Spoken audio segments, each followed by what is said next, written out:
Hey there, everyone. It's the quarterfinals of the Dominion Online Tournament, playing vsiewnar, who I haven't played in quite some time, although I have played him before in a couple seasons of A-League and other times apart from that. This board has limited gains, I guess, is the main issue.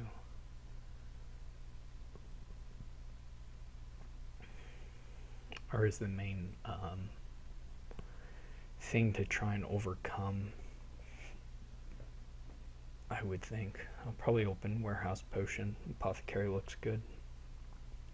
I do think you go ahead and make the attempt to get the wishes just to be a little further along on the Groundskeeper game. And then of course there's Inheritance, which also incentivizes Groundskeeper a little bit. Lots of VP piles. So I would certainly expect the Groundskeeper to be quite nice. Another way you can do extra gaining, of course, is through Procession and potentially Haggler, which could also get you extra 5s or 6s and things. Well, you know, get you extra whatever, really, but sort of what order to pursue all that in, I'm not entirely sure. I don't think the points from Palace would be particularly relevant. It could come out as a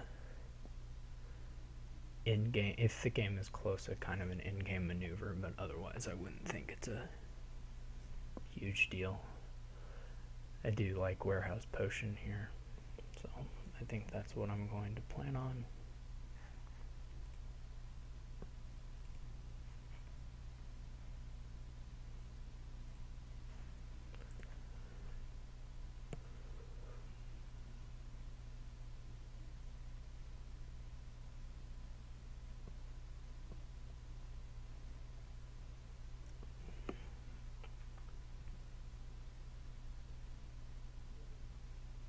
Apothecary is pretty good at hitting 7 as well.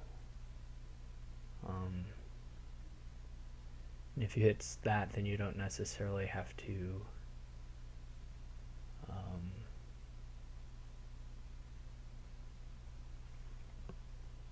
you don't necessarily have to do a cemetery on your estates if you just hit the 7. You could turn them into, I mean, the ideal targets, I guess the three targets you would consider would be Procession, Warehouse, and Conspirator, largely. I wish he would go ahead and buy something. If this match takes 4 hours, I'm going to be very, very sad.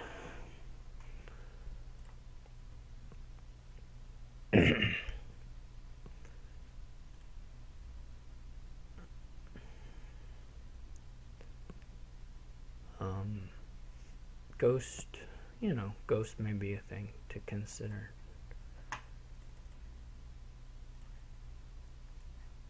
At some point. I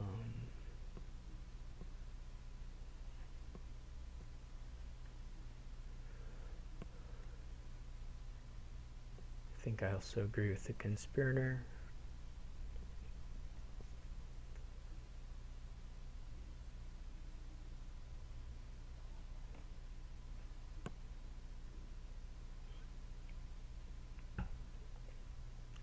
You can go ahead and inherit now.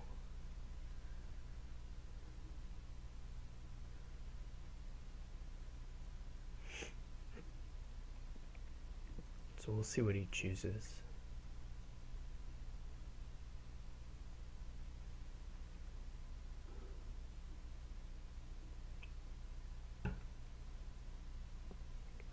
Haggler doesn't play so nicely with Apothecary. Actually, one thing you can run into here, say you want your buys to go to Apothecaries, and then but other things are also quite nice. So have to make a bit of a choice in that front.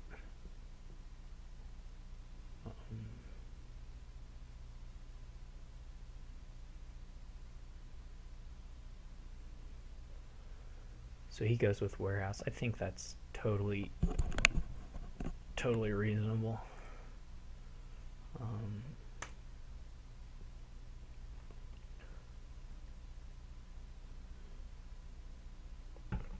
I also get my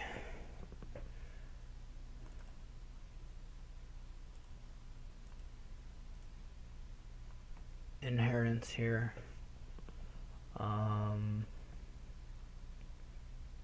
Yeah, I think I fully agree with him.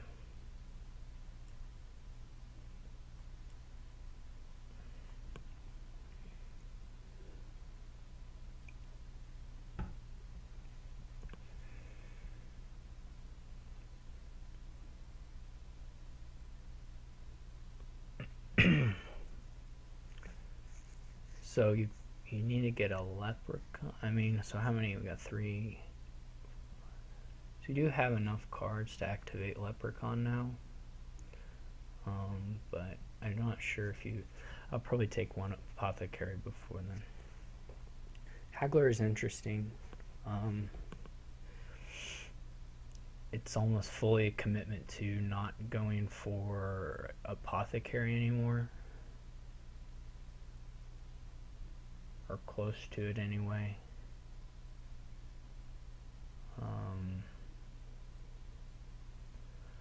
But like buying groundskeeper, gaining procession is pretty powerful, or you know, whatever you happen to do. So I can certainly see it being the play.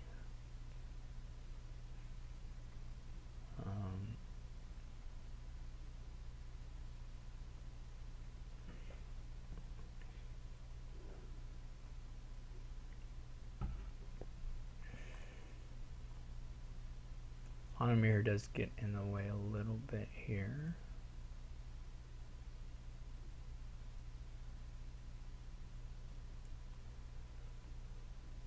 I think I'll be able to buy whatever I want, pretty much regardless. Though I suppose there could be an issue with a somewhat unhappy shuffle.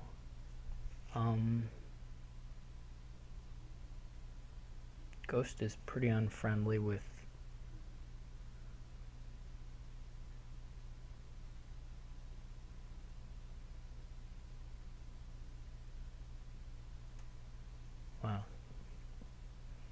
can be unfriendly with leprechaun in a couple of ways. Well, not, it depends.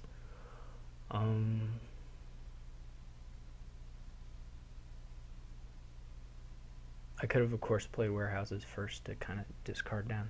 The main thing here is just to decide whether or not I want to buy an apothecary or buy a, as he did, a haggler.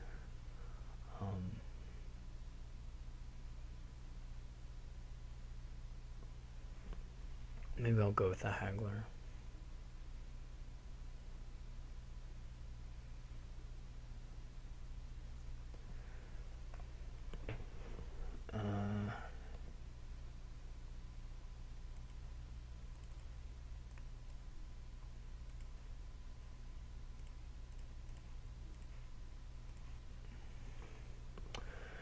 One thing, of course, about playing the mirror is that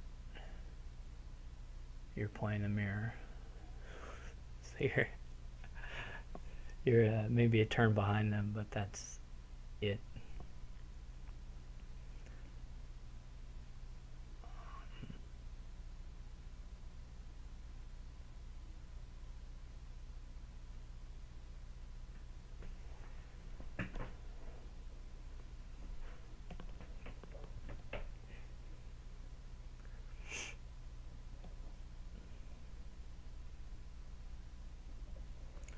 Definitely a lot of options.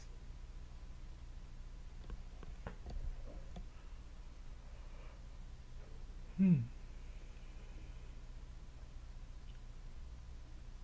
expect over the next couple turns we probably will start deviating. Right now our decks are identical.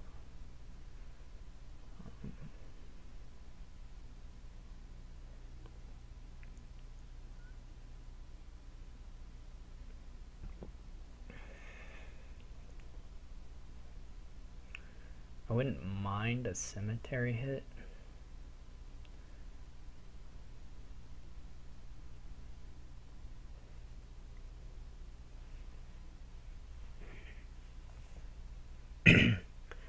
Maybe.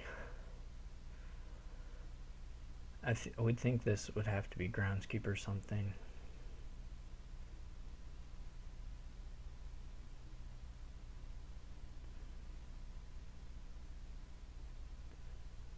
If only you could haggle your estates, that would be something. The haggler may end up being underwhelming. I'm not sure. Definitely does some really good things.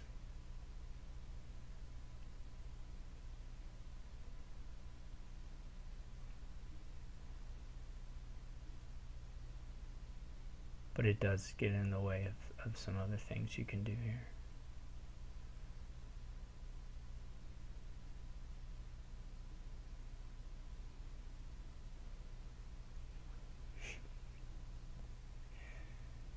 So he goes groundkeeper possession.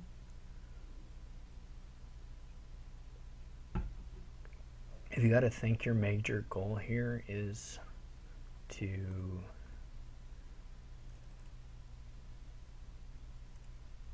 win the groundskeeper split, that set of buys makes a lot of sense.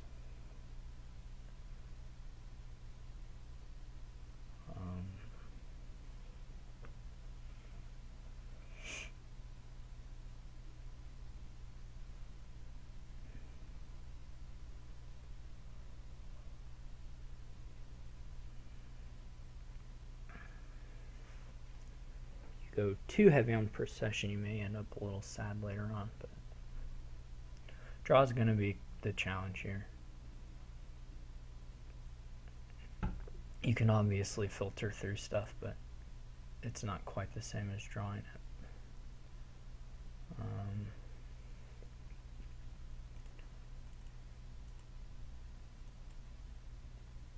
So this is, I can draw 3 and pretty much I could stop. I think I'm gonna draw on.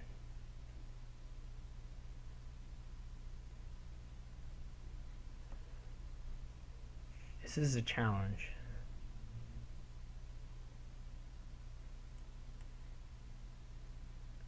Bit of a bad shuffle. There is an estate in there.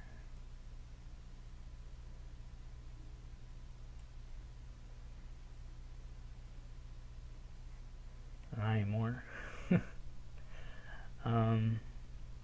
2 on top is not the worst thing ever. I'm gonna have 2 on top no matter what, so it doesn't really make a huge difference. Here I could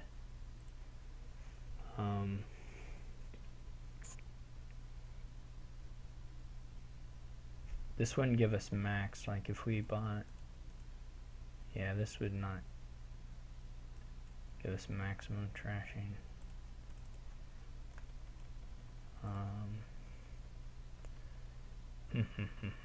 We definitely need more draw. I think, well, you have to get more draw, or you have to get more trashing. One of those things.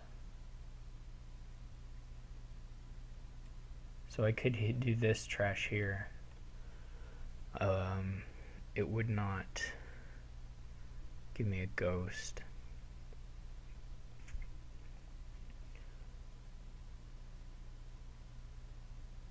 Nor would it give me a procession or a groundskeeper, but it would get rid of 4 stop cards.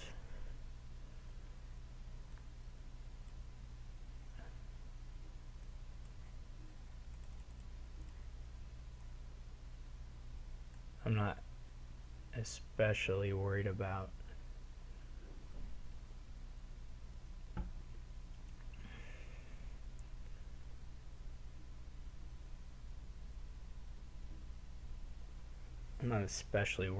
the not getting the ghost.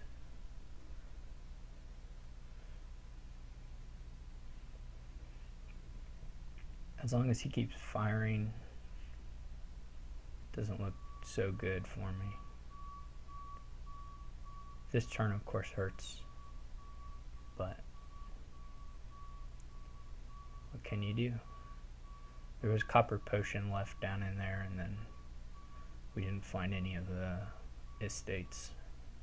Otherwise we could have quite easily rescued the turn.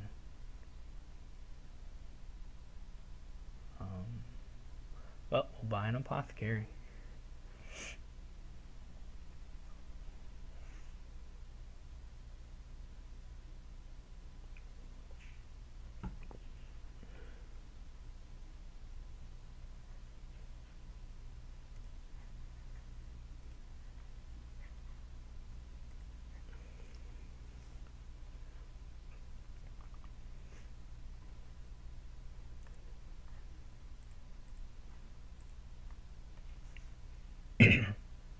He didn't get to procession anything there. Buys groundskeeper.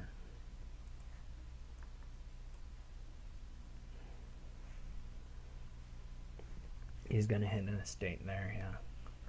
That'll get him a leprechaun, I guess. Probably. He could swap it for another warehouse, but he does get another warehouse.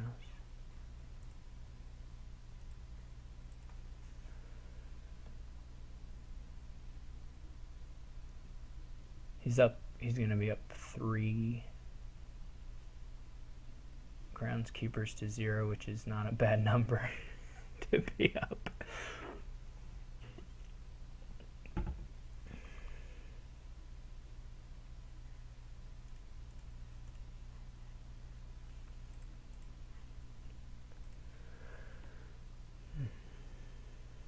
I will definitely get one here. It'll be groundskeeper procession for me here. No, he doesn't. He goes for the, I guess, the same move I did. It's not a very big cemetery that he's getting here. Anyway.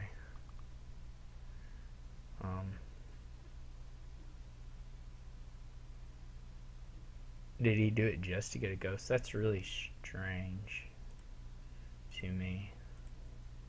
But what do I know?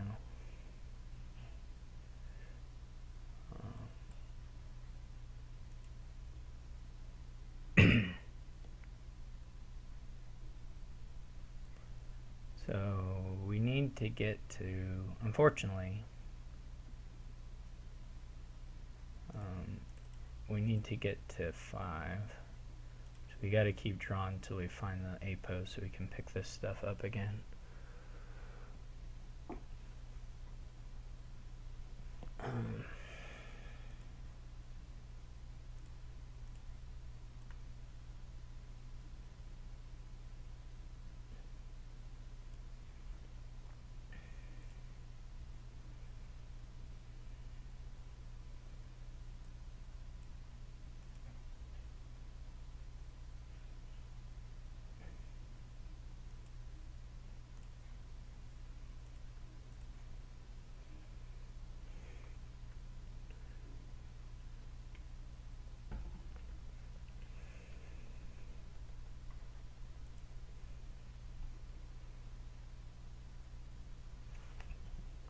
We got a procession, a conspirator, or a whatever other thing.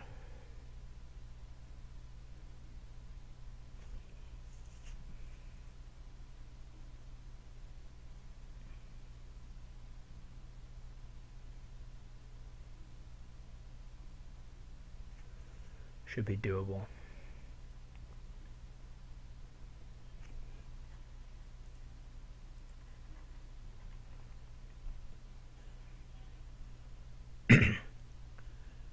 I think a cemetery buy was pretty strange.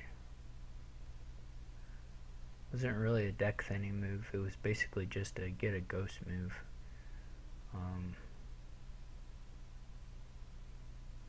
which I can't say I think was super great.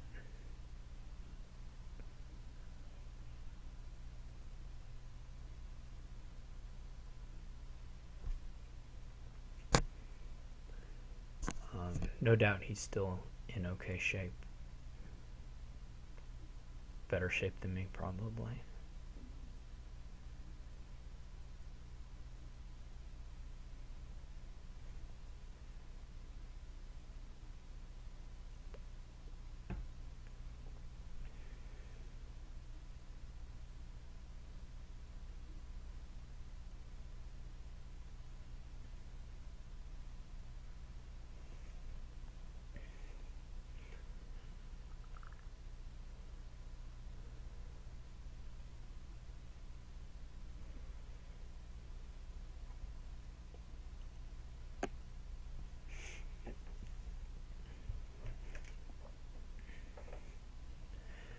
Won't be too hard to see the piles run.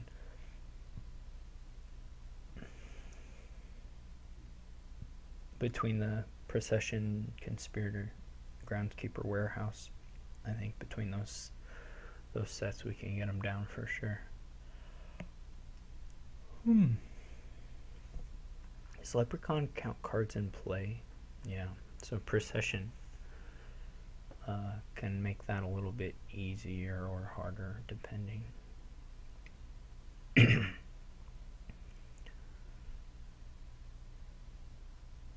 assume he has his Haggler, yeah. So there he got a, I mean, my only hope is that he hits a dud, which he could with the size of his deck. I assume he has this Ghost too. It makes it pretty hard with the Ghost, especially since he found the Groundskeeper. But not a lot I can do to avoid that at this point. It was a great Apothecary draw.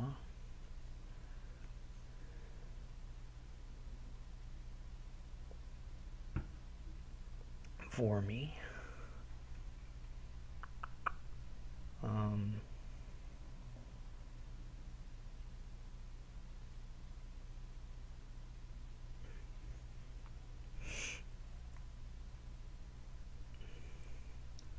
This doesn't especially matter.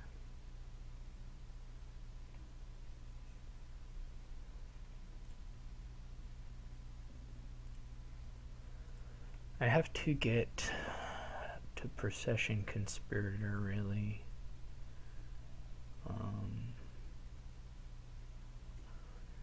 So he should just keep on drawing. So this is 1, 2, 3, 4.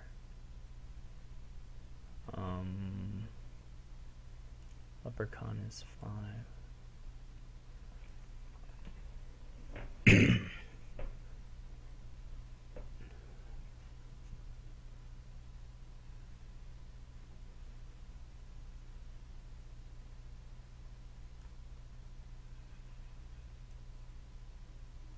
One, 2, 3, 4.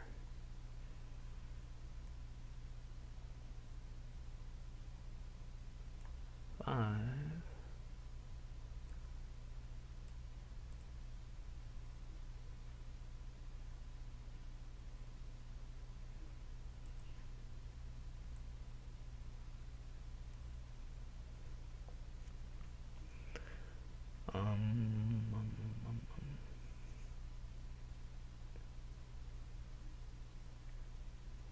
Guess this is worth triggering. I don't need the coppers in hand. The potion.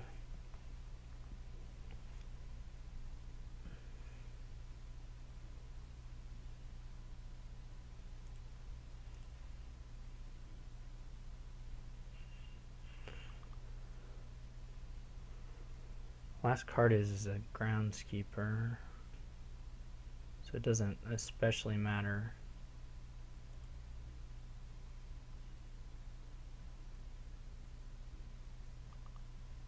The only thing that I could get maybe that would be good would be a Procession. I don't think that's worth it, or I don't think that does much for me. I could also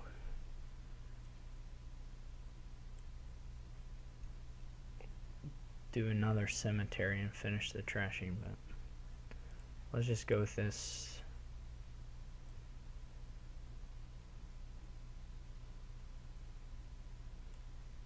Still get the wishes, or still get the groundskeepers. Last card is a groundskeeper, so I don't really need to. It's probably better to have it than not.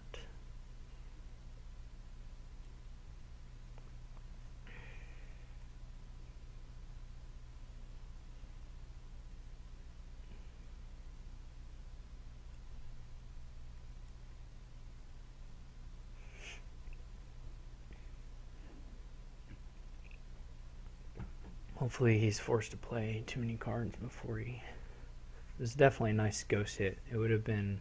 If it hit the conspirator, the ghost would have been not doing a whole lot for him. But it did, so...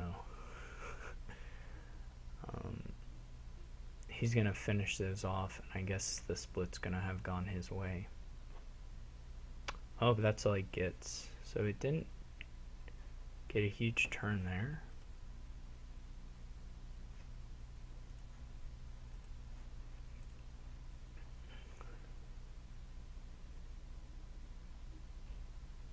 I got 1, 2, 3. I had gotten, yeah, so went 4, 6 on the groundskeepers. There's no way to gain more than 1 green card a turn, so you're limited essentially by how many groundskeepers you can get in play as far as your VP stuff goes. And then I guess you try and buy provinces.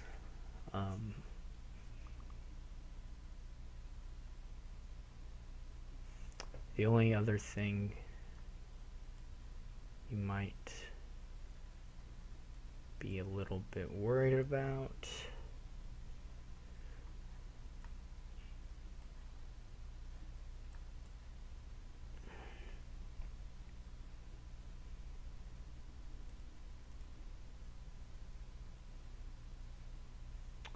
or a pile, but yeah, like I said, you cannot gain more than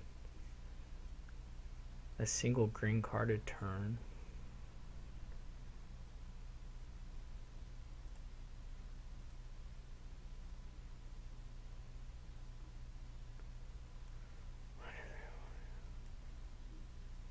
One, two, three, 4, 5.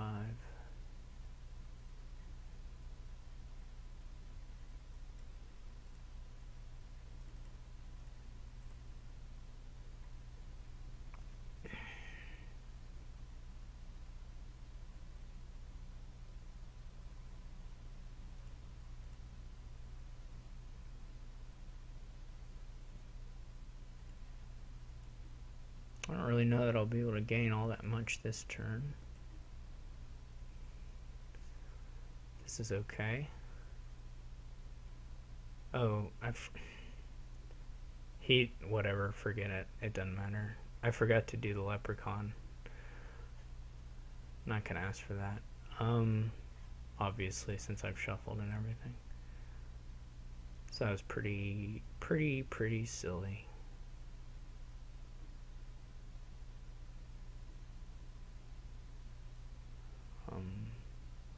I'm not even sure if the wish in the gold is like a huge help to me, particularly, to be totally honest.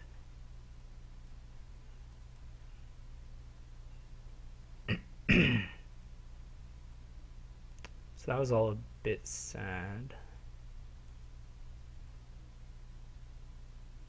Mainly because I played it like a real idiot.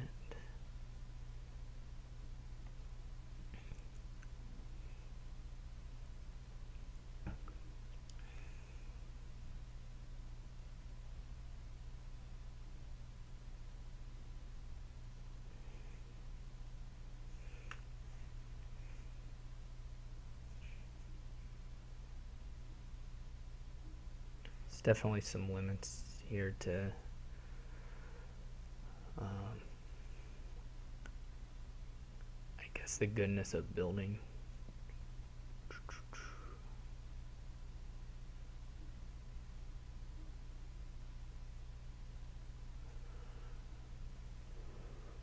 don't feel super awful about getting the third apothecary, but it's not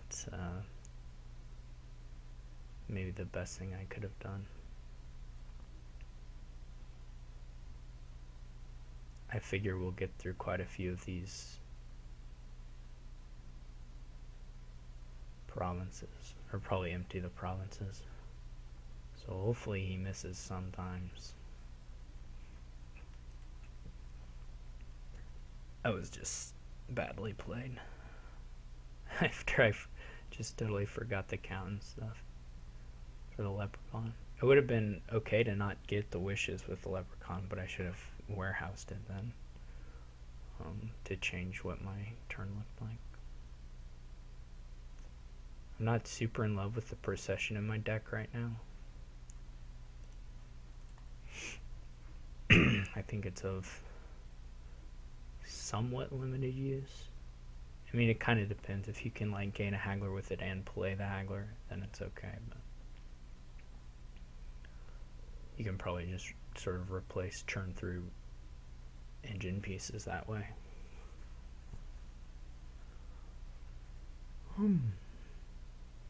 Quite a good apothecary reveal for him. Of course, he has all his coppers, so it's not that fortunate or anything, but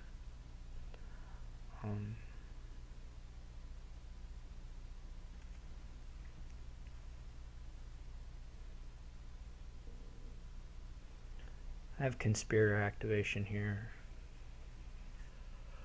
so I shouldn't have too much trouble getting to province on this turn, but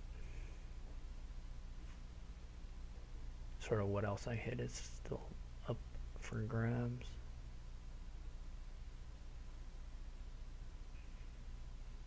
I think the ideal thing for him to find, for me, from my perspective, the ideal reveal is if he ghosted his leprechaun, maybe by accident, would probably be like a dream scenario for me, because potentially the hexes could hurt him quite a lot. And I mean, really the gold gains are probably okay for him, but since we don't have, yeah, I mean, really you're just wanting to kind of warehouse through to your groundskeepers and buy province. There's not so much extra stuff you can do. The only extra thing you can do is wish for duchies, so that is the main appeal of the wish at this point, wishing for duchies and for cemeteries. Cemetery potentially the better wish. So I do wish I had gotten a wish, of course, but I played like a real stupid person.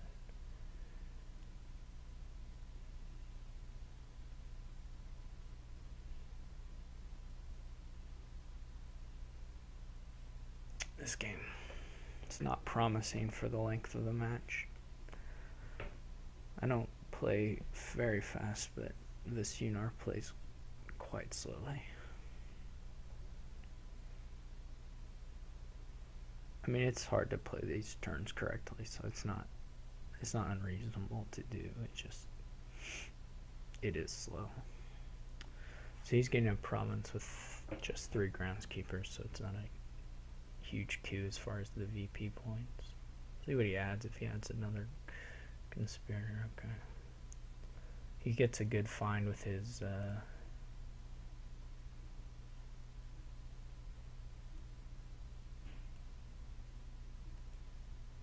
he gets a good find with his whatever it's called, ghost. I don't have a huge incentive to do more than find the, I'm already past the point of leprechaun by a good amount.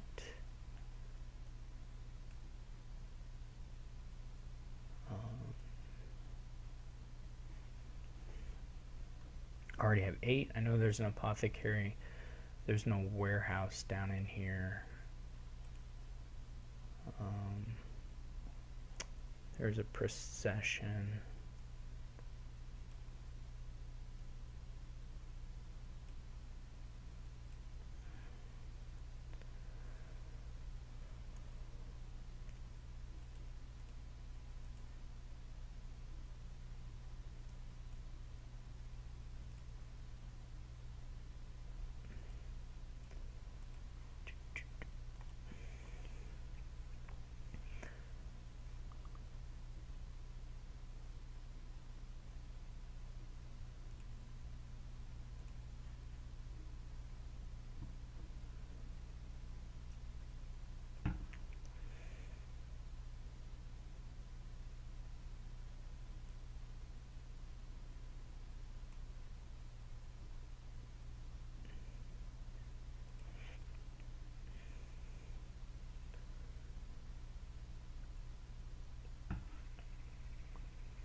pretty easy for my apothecaries to just find nothing.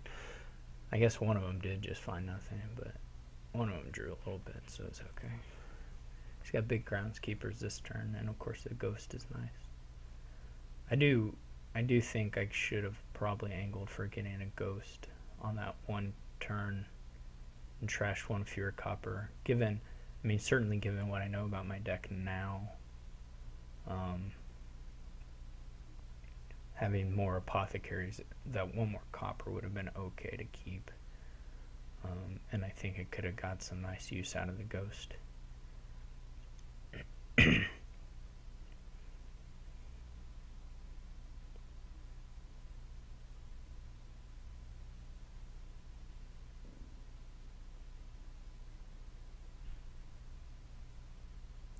He's not getting Leprechaun at least this time.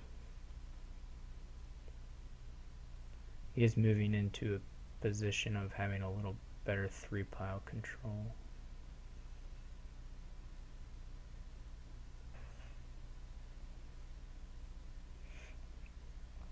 Than me with the second haggler, though it can be it can get in your way on these turns where he doesn't ghost a cantrip. It can get in the way.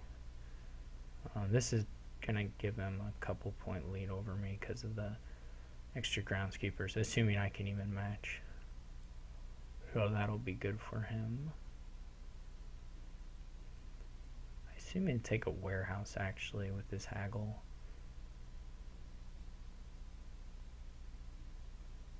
But maybe he takes the conspirator.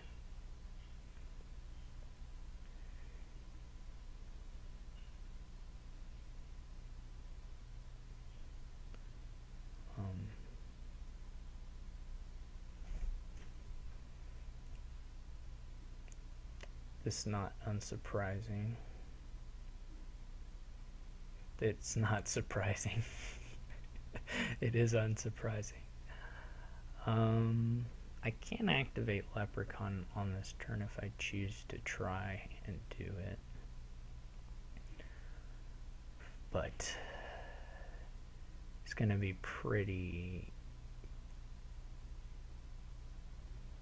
be somewhat questionable. I may not really have the opportunity to do it, to be honest. Depending on if I find the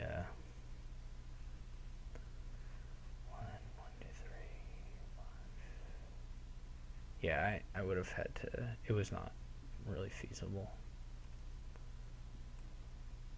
But that's okay, I'm gonna still get to 8 okay, I think. I already have 8. Leave some warehouses and some apothecaries down in the deck. Don't discard Haggler. That was an accident. It does leave some junk in the... Oh, I guess it doesn't get the last groundskeeper, so I really ought to draw on.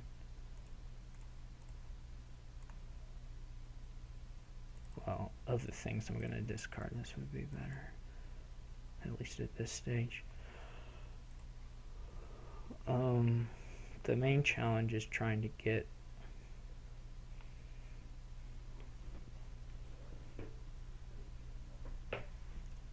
into this shuffle without, or get into the groundskeeper without totally wrecking this shuffle. Well, okay, so I didn't get to it, but this is an okay start for next turn.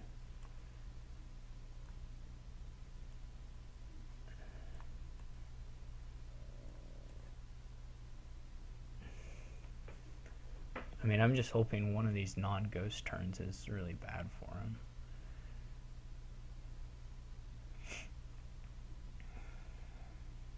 Basically.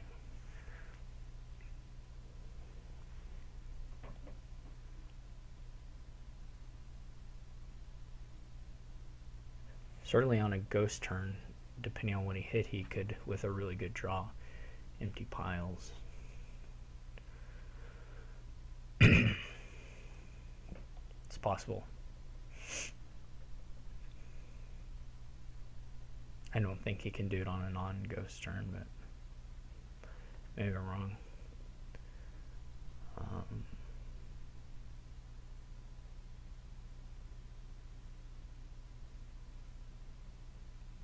I would need a stack. I would need to like stack my deck, and it still wouldn't work.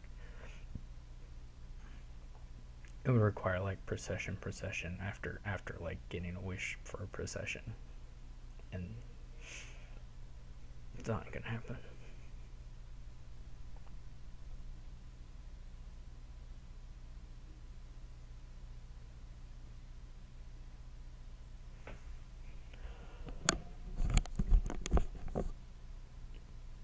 Hopefully he's stuck.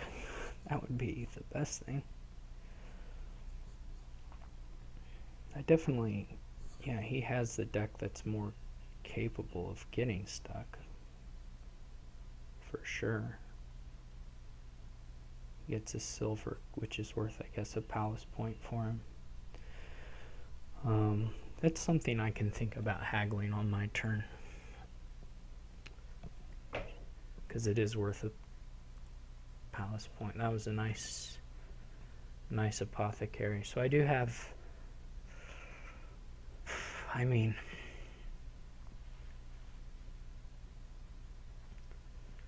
I can do things here as far as Leprechaun's concerned. I don't know if it maybe sets me up for sadness. I'm not really sure. Gives me another silver gain, I guess, down the line.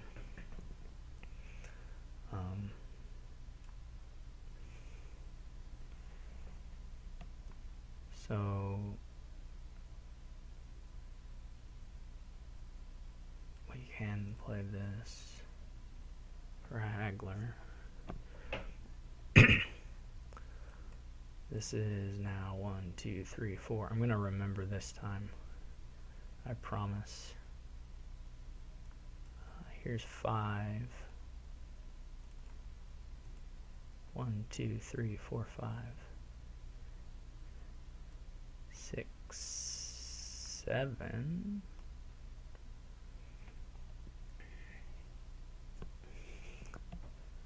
So the wish,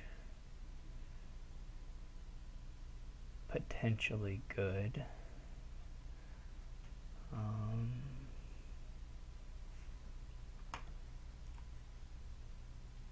Was a pretty nice apo for me.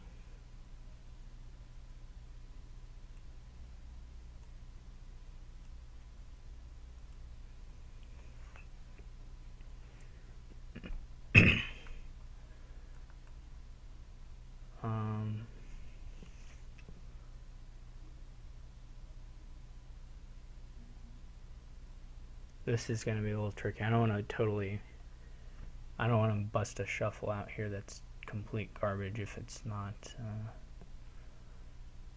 for somewhat of a good cause.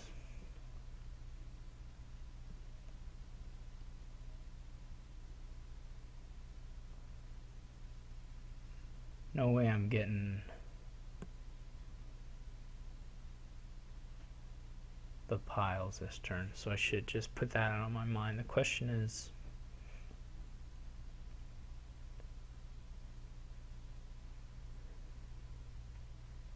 I guess I've only discarded one time, so what we know it's in the discard pile. It's things. So it's like Gold Wish, Haggler, 2 coppers potion. So it's how many cards. We just have to be able to toss them. That's the main thing. So it's like 6 cards.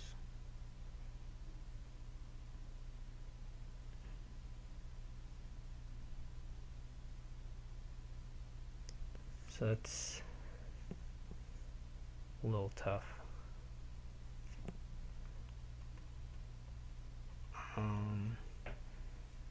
Like I can trigger this shuffle, but it'll still be quite a few cards to get through. I mean, I can do it. I think I'll have the estates, but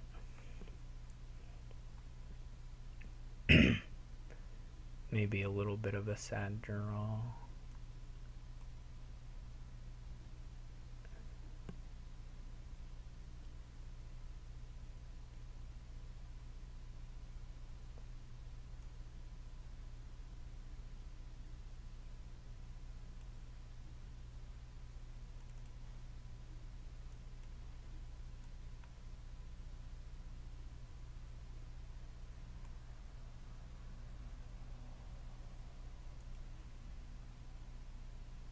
So I got a wish in there.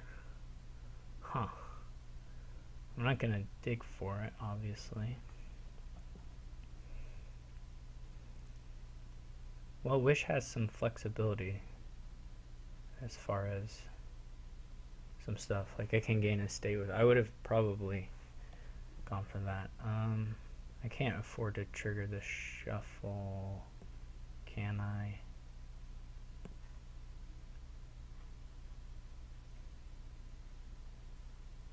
There's 3 cards and I would be adding 6, then I do another one. Yeah, it's just no good. Anyway, the wish is fine, so.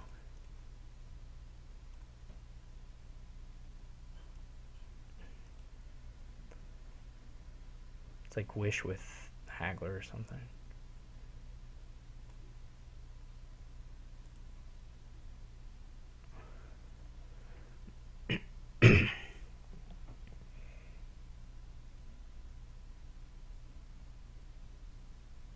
He didn't get his ghost down, so that was nice.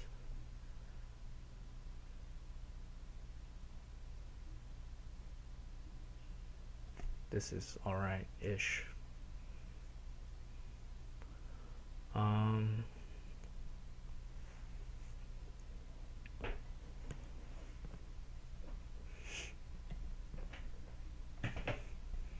If I could get... No. It's just no. If I could get... No. That's just silly. It would be like going for triple haggler in play or something. Off a cemetery gain or some nonsense like that.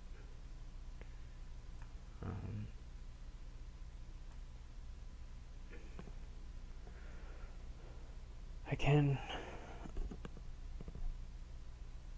wish for like a conspirator, which is okay. The challenge here is just like, can I just go for it? Like, do we Dutchy dance? I guess probably we ought to Dutchy dance. At least a little bit.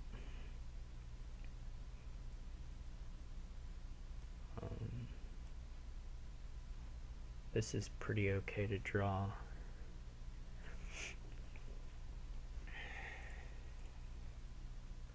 I don't know if I want a haggler right now. Can give me the silver, but there's another one in the deck. The other hand, it's just points. So, or money. Potentially points with a silver gain. If I'm just going to Dutchy dance, though, I don't necessarily need to wish for conspirator here.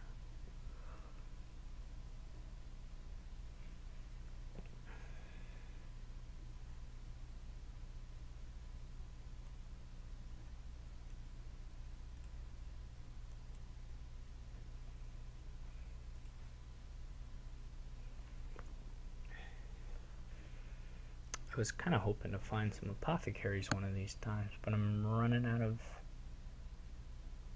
options.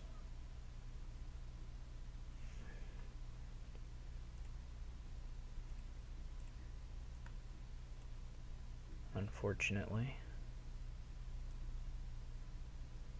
I guess I didn't have to keep the procession. See if he lets me think about that a little bit more.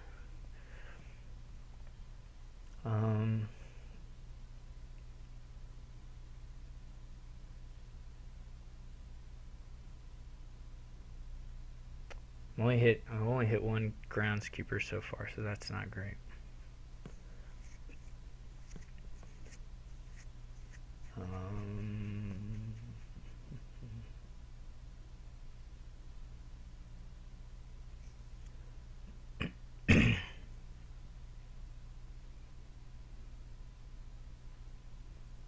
I'm not gonna keep the leprechaun.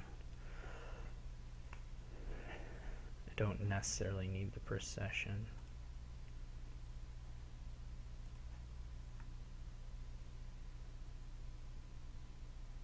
I guess I'm thinking I'm not sure I'm ready to lose the thing yet. Okay. So that's not ideal. Just one conspirator there is pretty sad. Or just one groundskeeper, sorry, not conspirator.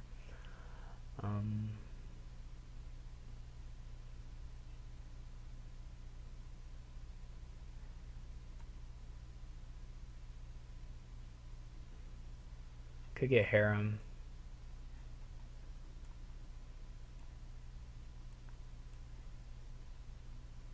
There's those guys.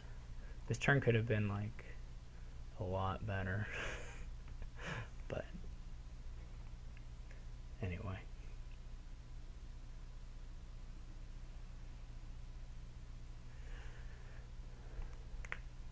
The wish ends up being pretty unimpressive.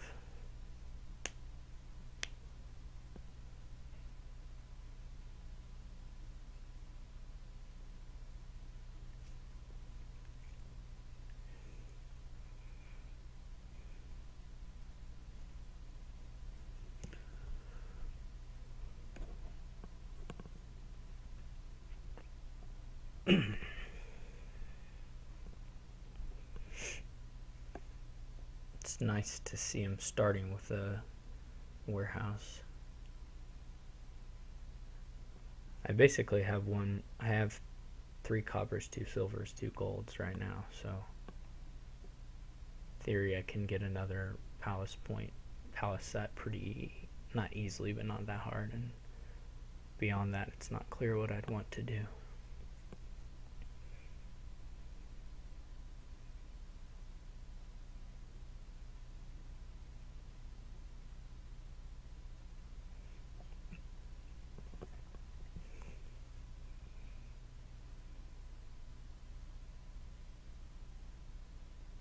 I guess he's really pushing for a finish now, because, well, that's a lot of hagglers.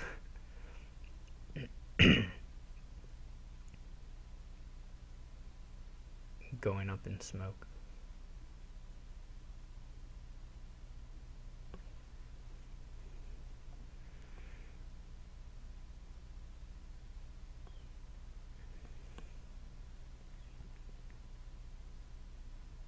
He must have his ghost in hand now, but it could hit.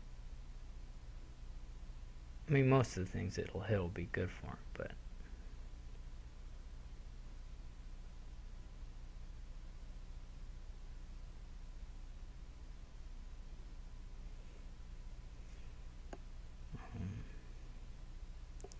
yeah, I already had one thing earlier where I goofed this.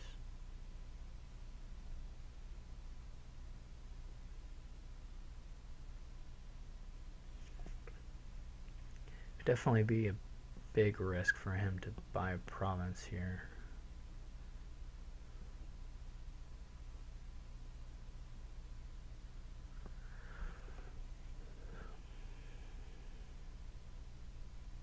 Though I could with still quite easily. That's the thing, once it's gonna come down to someone. People aren't really getting big enough turns to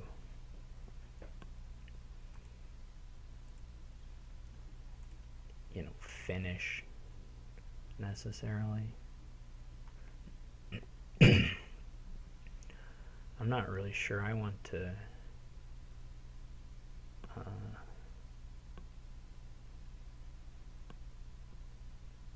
play through the shuffle. Just set an apo on top and call it good. Buy a duchy. There's nothing. No, there's nothing in the shuffle that's going to be worth going for. I don't think.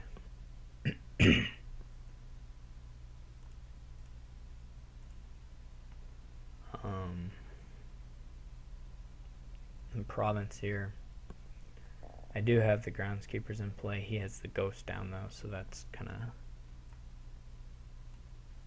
looks a little sad for me to try and take it here.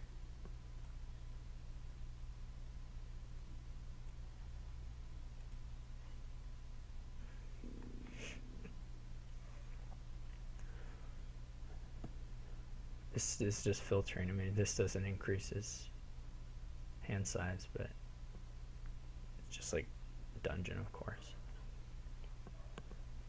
But super dungeon.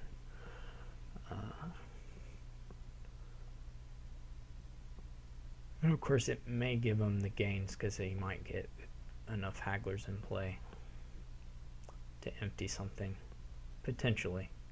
And procession, he might be able to empty the hagglers here with a province buy. Is certainly possible.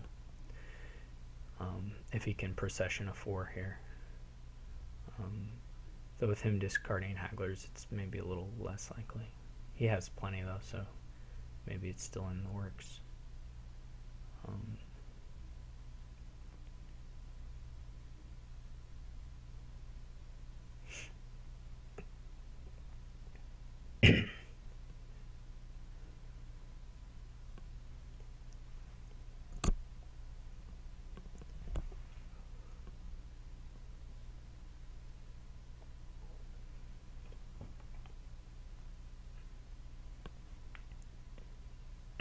Sorry. We may end up running the duchies down.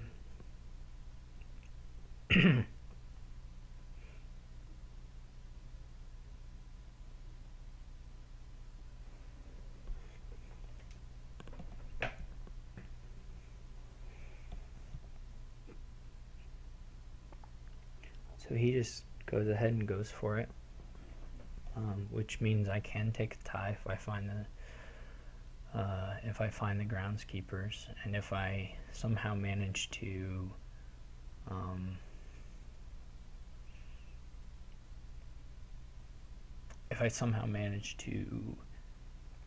either play a leprechaun and a haggler or play 2 hagglers, I can get a win. So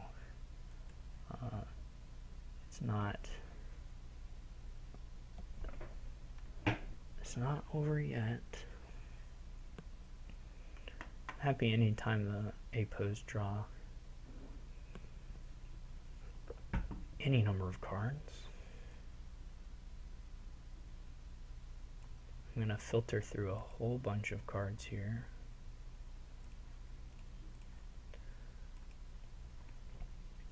There's a question of whether I guess whether I ought to be playing the conspirator right away. So probably not.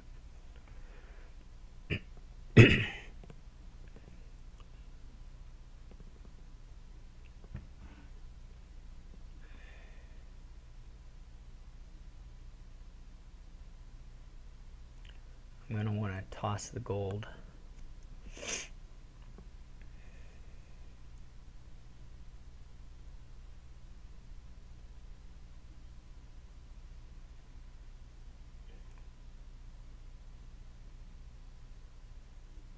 So I want to draw the gold with this next state play.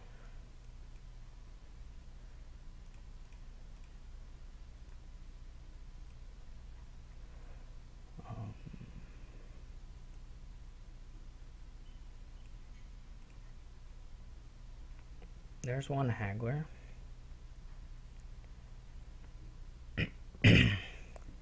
Now the question is whether it's better to play the The leprechaun's going to be such a...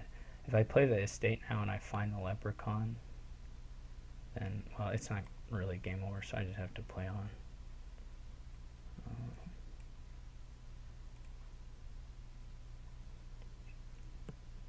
We're still in it.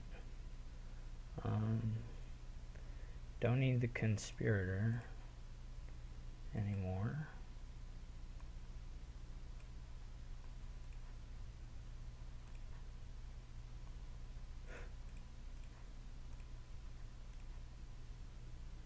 So, if I understand this correctly, as long as the leprechaun does not cost me points, I believe I have a win.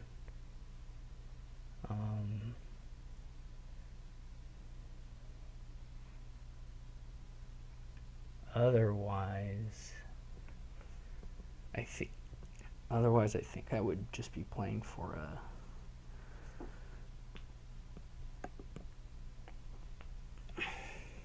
tie.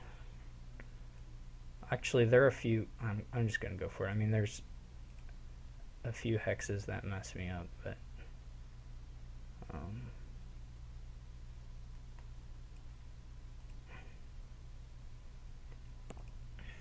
not very many. I think only like a really bad locus, actually. I think the rest didn't matter.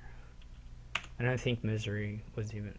I guess misery would have been enough to just bring me back to a tie, but like plague was not going to cut it. And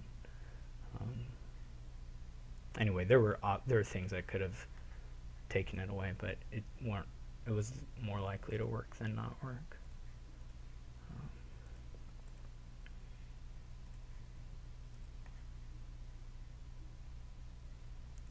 But very lucky to find my leprechaun. This is a real doozy of a board.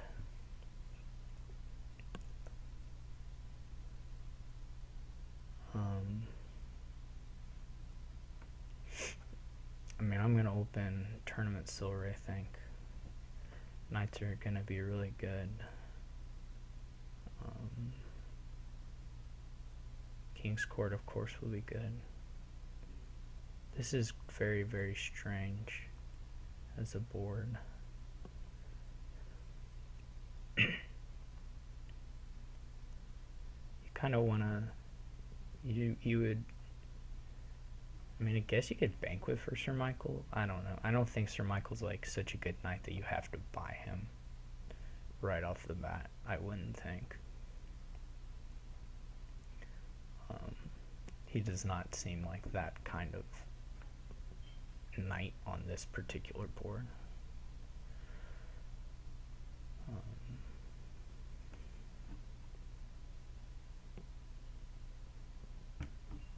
He doesn't ever really seem like that kind of knight, but anyway, especially not here. So we're down, right now we're down for a 7-hour match. So that's great.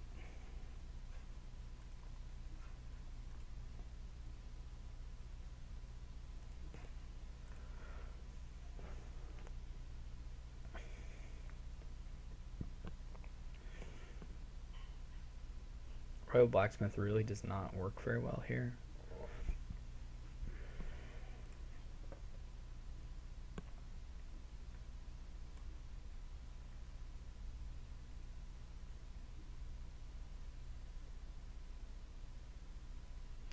Sage is fine, it's not amazing. I'm gonna actually take a gold. I think your fear here would be revealing a really good knight, but you can reveal just an okay knight, and it's not the worst thing in the world. I'm sure he'll get Destry. Destry's quite nice. I'm actually going to take Anna, even though I have 7, but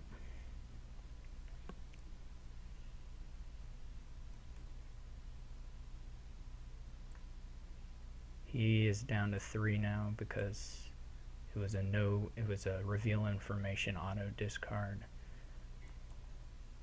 and I hit his caravan, which is awesome.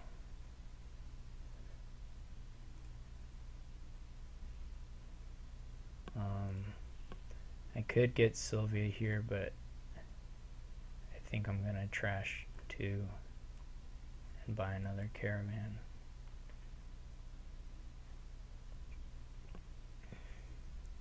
I assume he'll be able to get Sylvia. Maybe not. I will take Sylvia. Bailey is quite nice.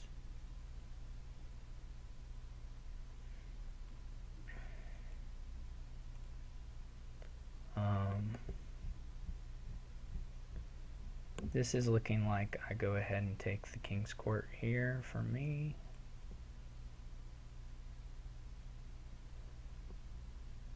I don't know if that's correct, but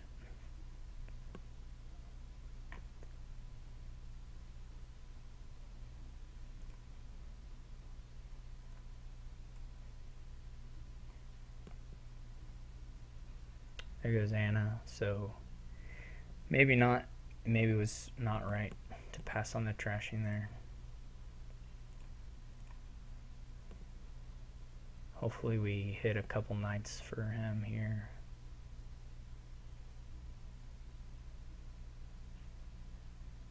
That was not a very good reveal. He got Natalie.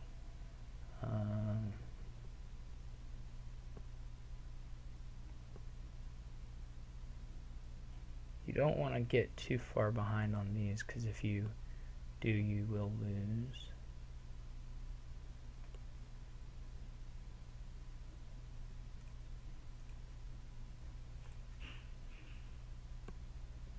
So this is all good.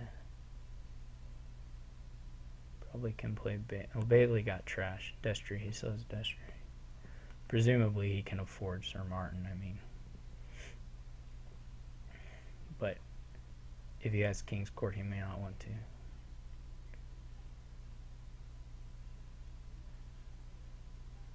I super won't agree if he takes a province. Like, I don't think that's right.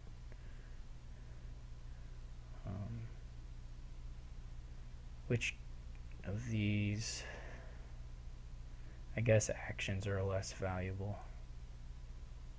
I can basically choose which of these I play. But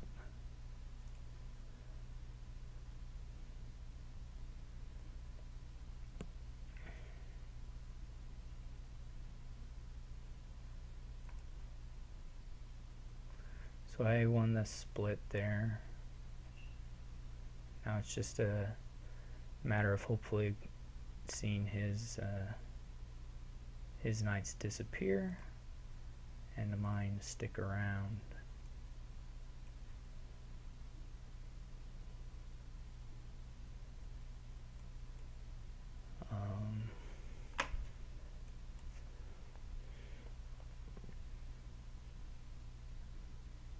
Dame Natalie, of course, is great. That took away a kinging of Vander from me, but that's alright. I'm going to keep on these caravans. I think they're really great.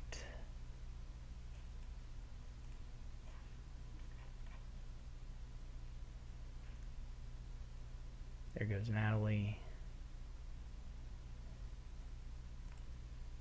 1, 2, 3, 4, 5, 6, 7,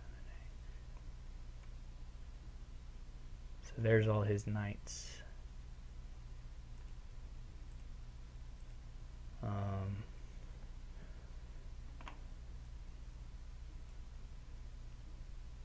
I do need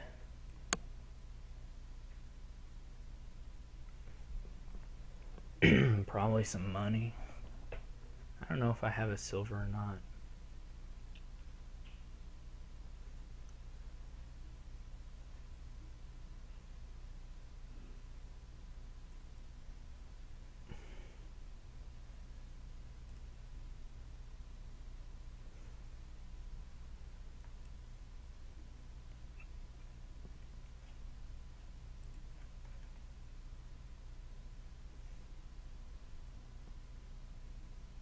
he might take a gold here. So it was a bit sad that Vander didn't get blown up as a part of the Knights battle, but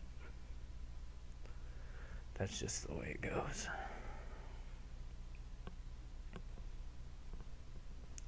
Hopefully we can king a caravan sometime in here.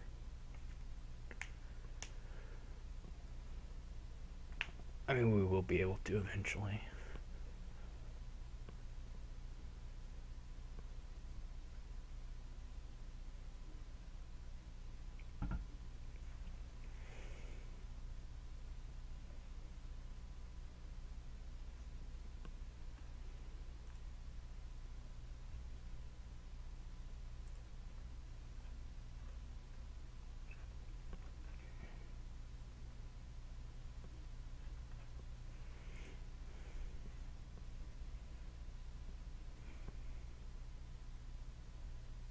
Super hopeful that we just get one or two good turns here and just totally run away with it. He buys an estate. I do not think that's going to work, but if that's what you want to do, so be it.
I'm not gonna get a second embargo there.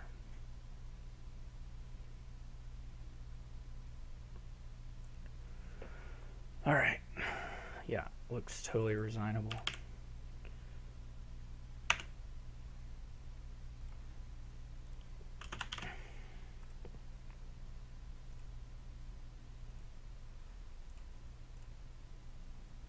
Yay, that one only took 10 minutes.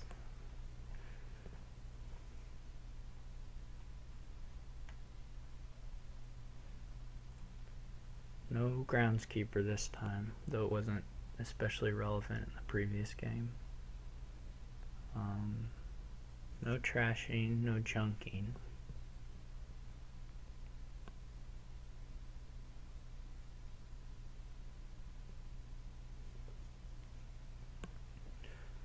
So that's definitely interesting.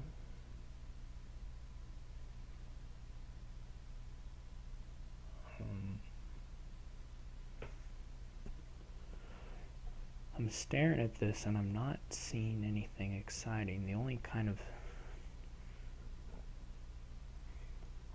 slight combo you have is like discard stuff with settlers. It's the only kind of little synergy here I'm seeing, other than just, you know, there's a lot of gaining here, like sort of just get good quality cards, money kind of approach. But the draw is not here. Even if you do the settler stuff some, it's basically just like picking up, not really draw so much as like counteracting some of the discarding effects. 5-2 is pretty nice. I'm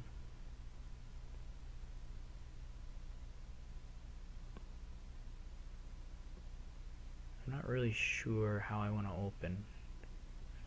If I want to do horse traders or silver smugglers or something like that. I definitely think I can get some use out of smugglers. Overlord looks pretty awful.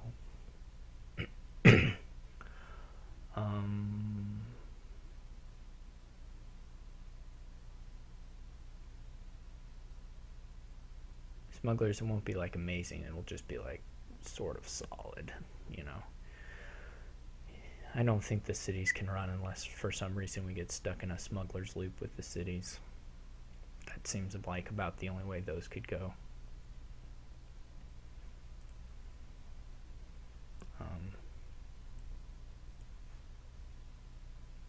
So hopefully he gets a decent amount of money here. I guess he can buy an overlord in hopes that he's countering my smugglers if he like knew I had smugglers. That seems a little odd to me. I guess we're gonna go. I'm going with the second one. Probably an oasis would have been fine for the initial. This hand would have been much better to smug. I find that really strange, actually. City Oasis is a weird buy to me. I mean, I would just be happy to get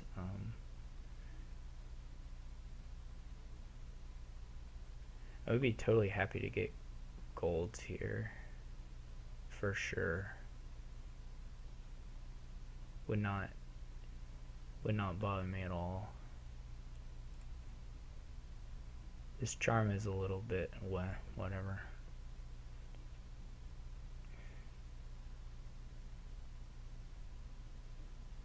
I don't know if he's planning to empty the cities by himself. Maybe he has time to, I don't know. I would be surprised if that works, but you would have conquest as a way of coming back from that. So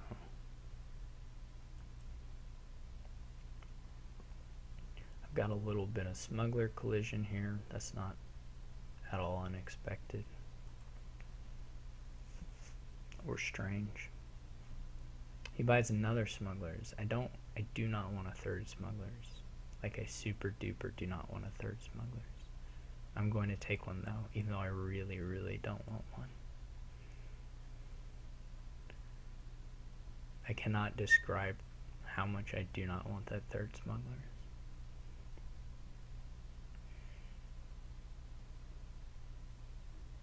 Hopefully we draw one of the terminals. I'm going to trigger this.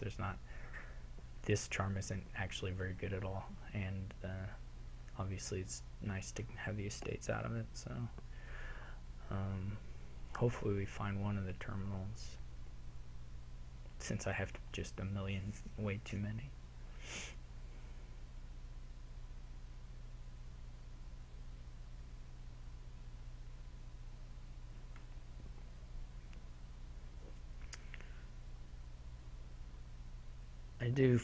I don't like that smugglers. That's super weird. I don't even like my smugglers. So I have 3. I could buy an overlord, which would be a kind of a smuggler's counterplay.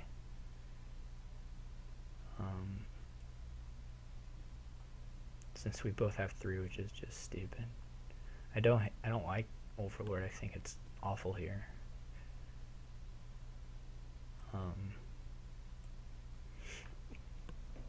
I would play it as basically a city, mostly. This was just advanced smuggler tactics.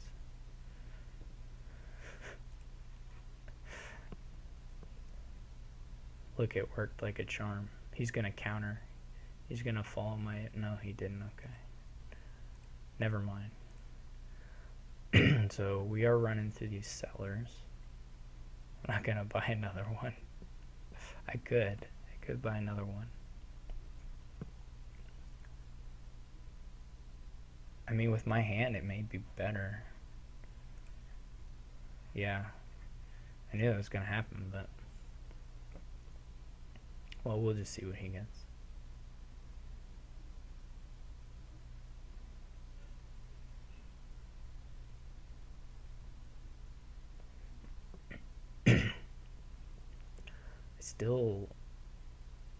I like super don't get the cities.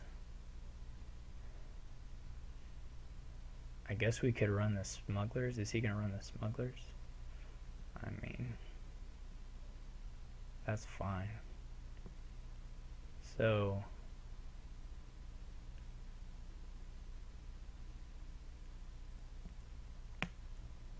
this is all really awful garbage. I could get a death cart. Just buying random stuff, more or less. Is he really going to empty those smugglers? I'm not going to take any more. If he wants to do it, he can.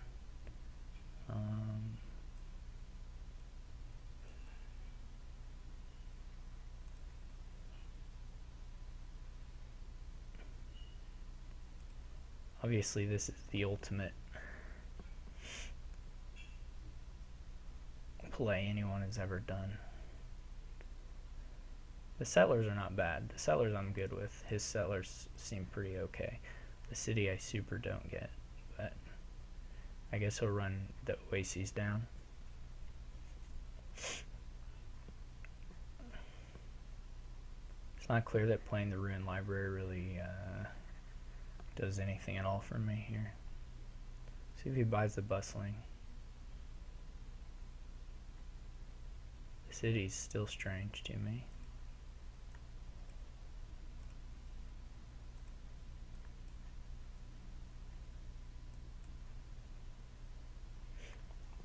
At least here I can kill this one of these nightmare smugglers.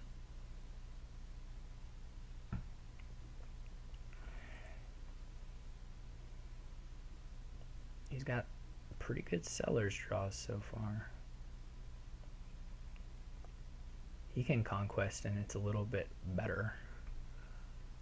So that's something for him. He's committed to the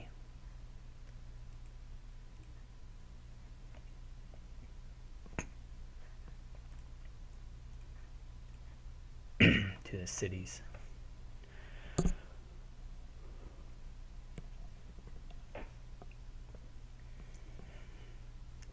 I have to admit that I don't know why.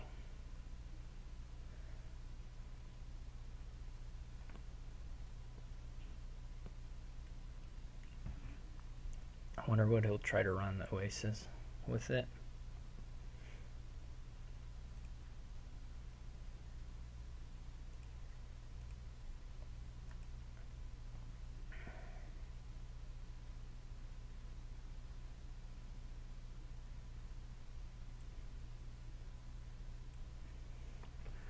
What should I get with my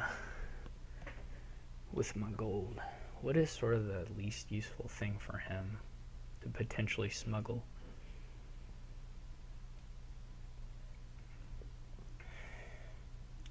Is it another hack? No, I don't know. Maybe another death card. Might be. Maybe just a silver. Maybe a charm. All of them, all the gains can help him, so I'm not real sure. Let's just get a silver. Wow. I sort of don't hate another death card.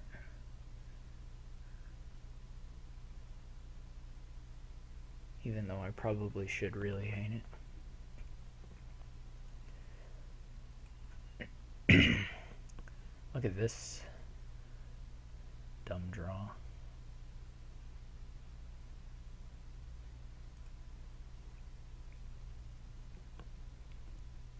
Still not super clear to me what he's doing. Well, I can't play those. Have I even seen my Overlord? Or did I just like bottom deck it and now it's in the bottom here and this is the first time I'll see of it? I'm not gonna get an Oasis. I think maybe that was the first I'd seen of my overlord. The darn thing.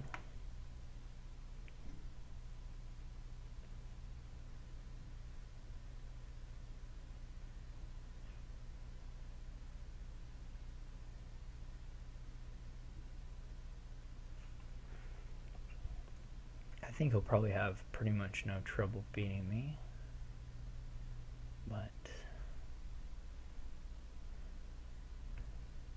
I'll just death cart the overlord here.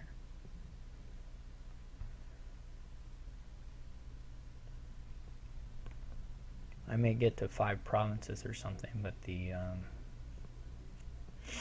all VP will probably give him plenty of time, though maybe just even provinces will give him plenty of time because he's still a little bit of a ways to go here.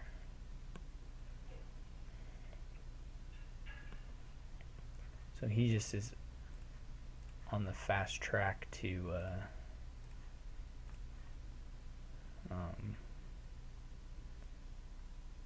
emptying those oases.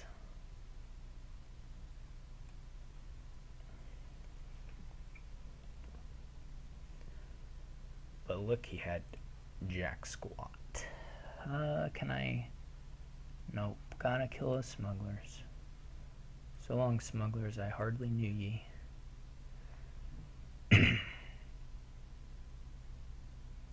That was not great for me. That particular, well, it was finding the gold was the not great part. But you know how it is.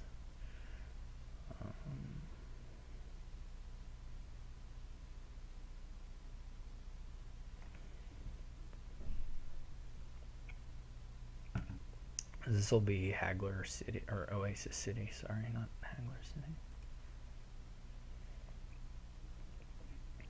This is going to be pretty close to another province for me. Now he's off to the races, at least a little bit.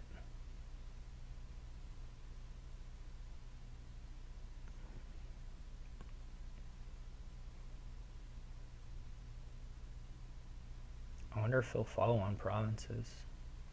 I hope he does. I cannot stress enough how much I hope he buys a province here.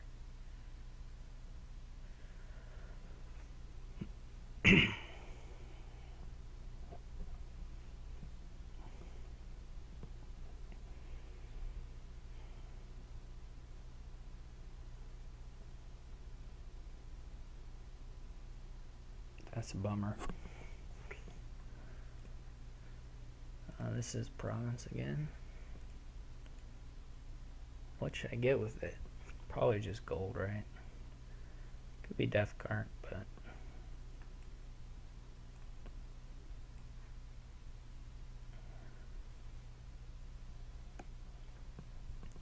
this shuffle I'm probably willing to trigger. I may draw something dead. May draw something very good dead even. But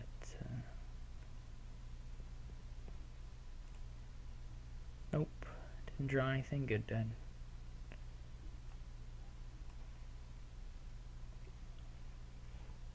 Aw, this is sad. Sevens are gonna sevens are really gonna give me trouble.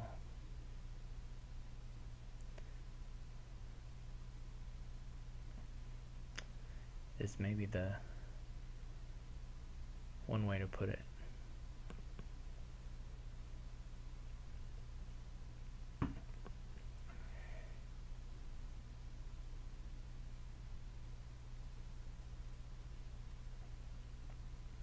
I guess I can try and empty the ruins or the smugglers.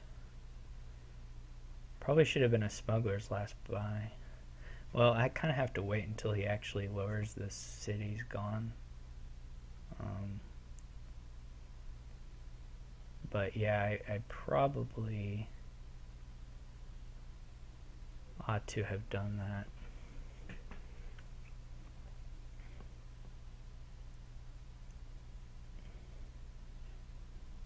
Yeah, I should have got a smugglers last turn. I wasn't looking at these piles correctly. So I can get to...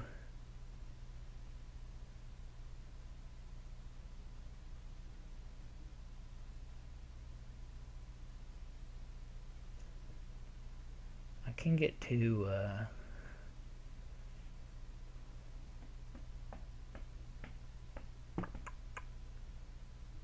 get 3 ruins.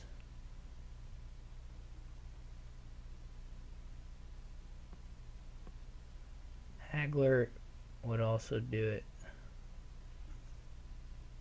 So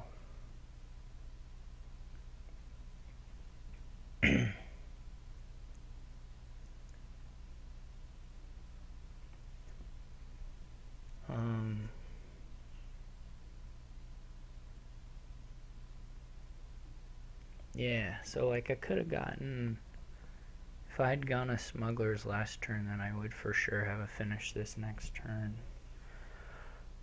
As it is, I should probably go for the death cards. He will probably just win on his turn.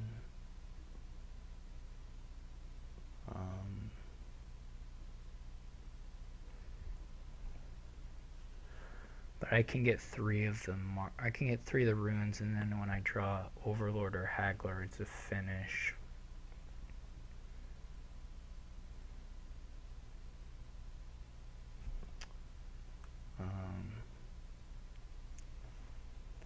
Yeah, but the smuggler, I should have a guaranteed one basically next turn. I should have lowered those smugglers. So, right, this would lower this to 3, and then Haggler, the other thing, will finish if he doesn't have a win on his turn. Which I would think he would, but he isn't drawing very well so far. There he goes a little bit.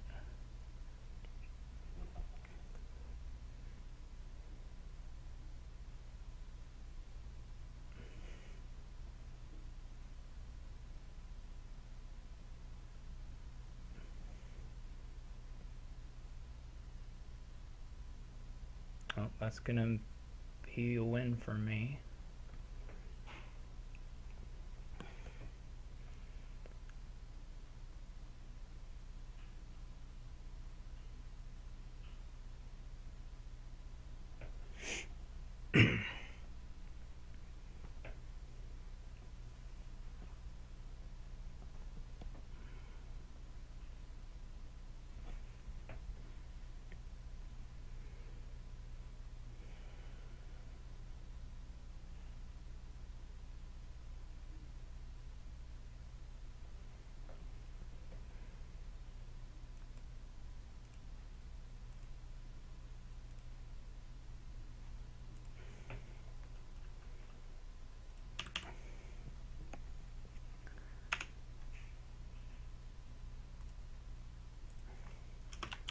So, surprisingly enough, the issue with the city was actually that too many piles were lowered.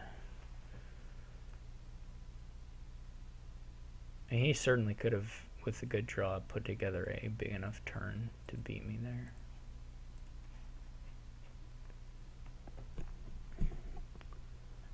Alright, so we need to tie or win a game to win the match. This is definitely a highway artificer thing.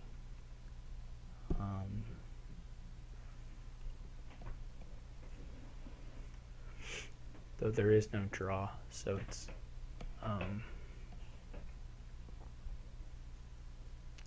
harder is the way to put it. It's harder.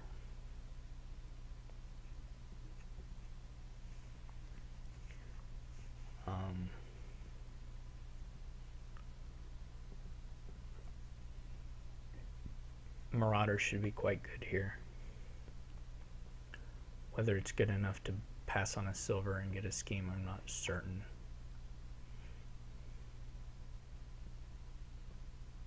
Lost Arts is not very good here, strangely enough.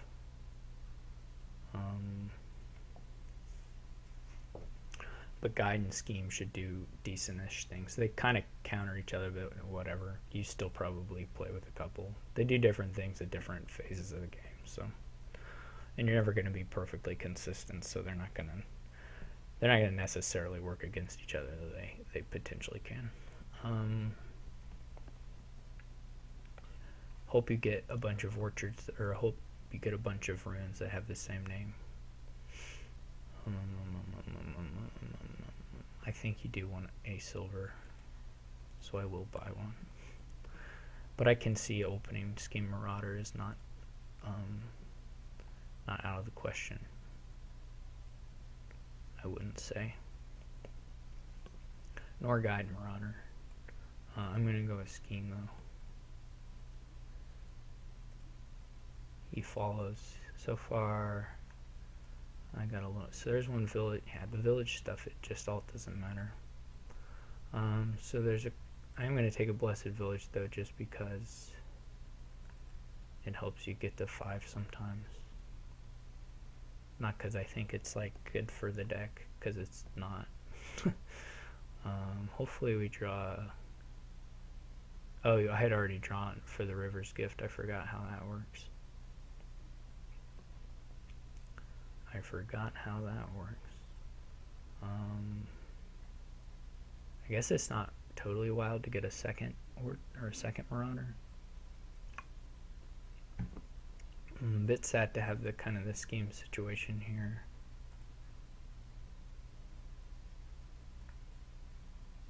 I got 2 caravan effects. This will get me to 5. He buys a counterfeit, which I agree with. I can Lost Arts as a joke. And I will just keep scheming the old scheme. I've got 2 rune libraries now, so if I do happen to get another one, that'll be points for me.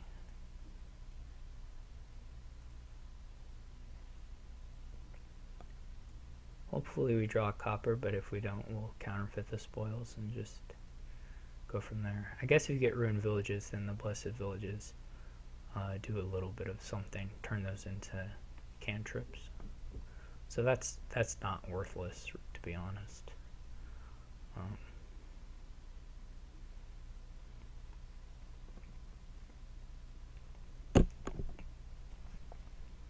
If you get really lucky and draw a bunch of coppers together, which I may do, you can certainly buy a mint.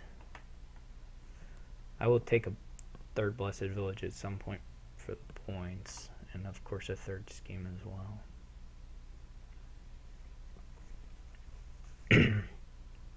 I don't agree with those as the 2 buys, especially, but that's fine.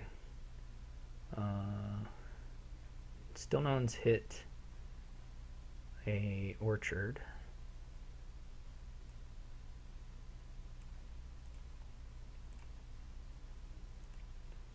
So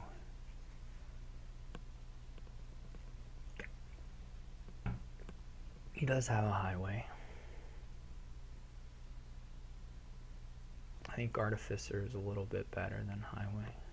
You could try Poorhouses. I mean, you may really never have the chance to do the highway Artificer thing with the amount of crud we're getting into our decks. In which case it's not crazy to want to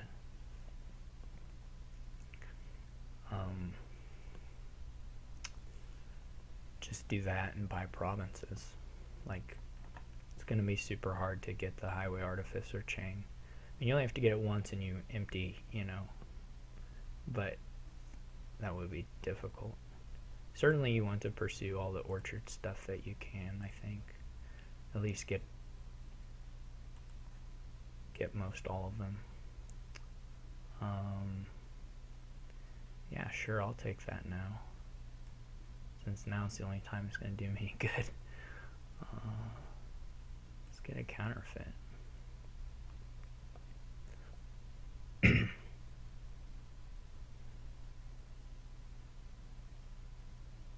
So I have orchard from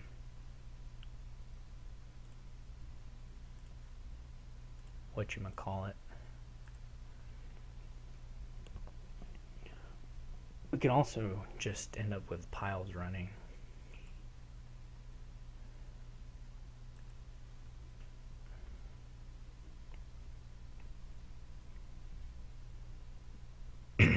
Pretty easily. He has Scheme Orchard. He's one away from Blessed Village Orchard. I think we're both like one away on several different ruins.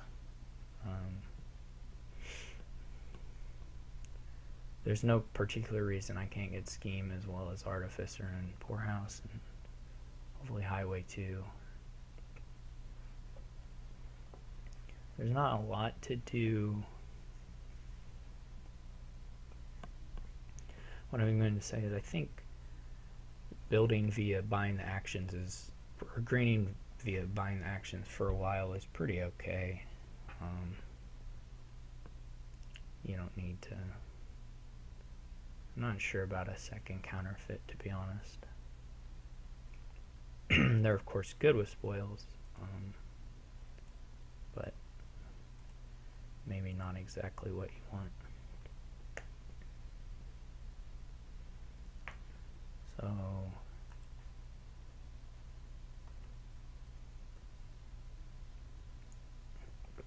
I mostly just think Artificer is really nice with all this junk. So I hit Artificer Orchard, so I'm not going to hit any Ruins Orchards, but potentially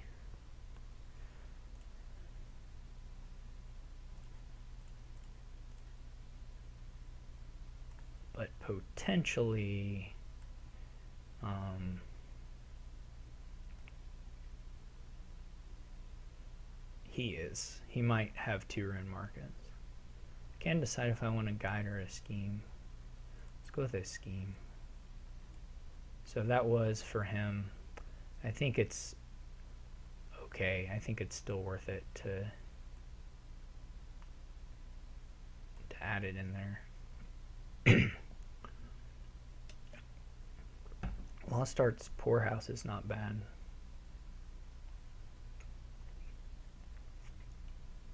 I wouldn't say. He shouldn't have played all that treasure. That was a bad play. Since he got Earth's Gift, he could have used it right away. But that's what he did.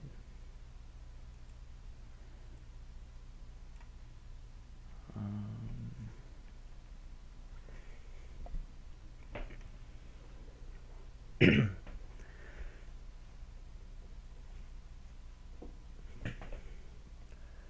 can put the Lost Arts on the Poorhouses. Start buying them and start gaining them with Artificers. That's not bad.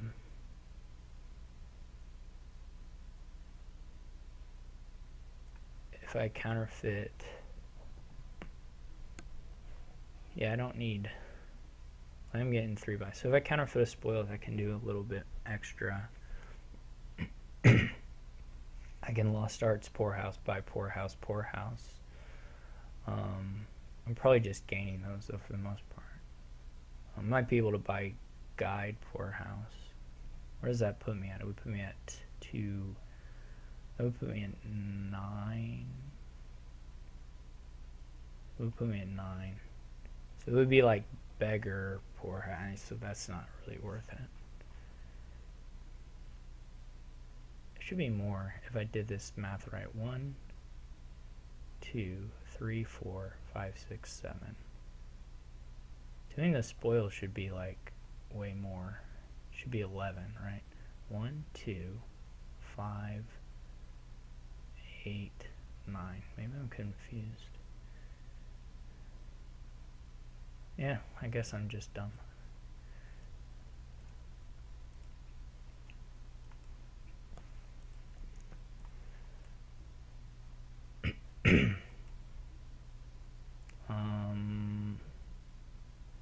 let's do 2 schemes and a blessed village. Maybe it should be 3 schemes.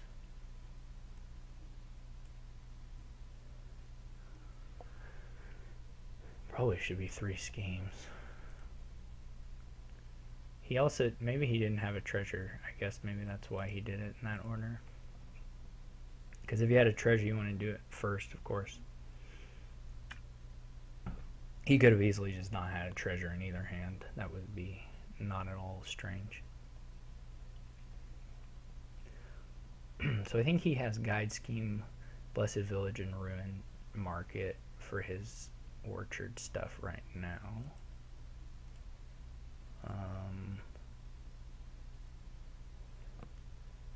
So the question here is whether to play the poorhouse now or hope that I draw an artificer.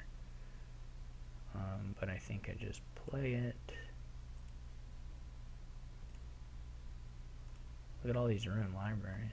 That was sort of an interesting hand. Not really very good, but it's sort of interesting.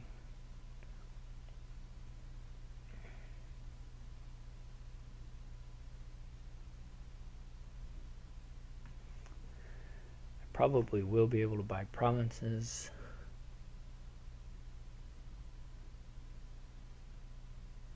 I could buy mint. That's not gonna do it. I'll just buy a highway.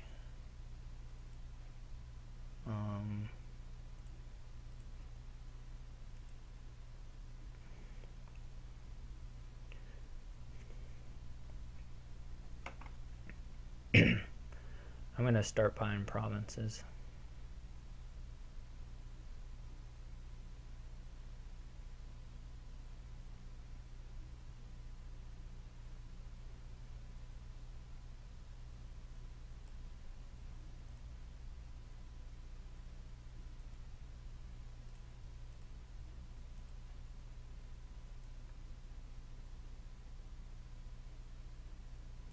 Don't need more than one of these on top here. I guess I don't really need the spoils, do I?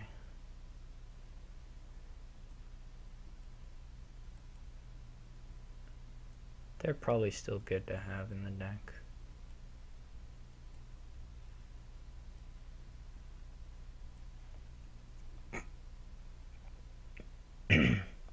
Artifice are almost as good as just having another poorhouse on top, as long as I have a cantrip.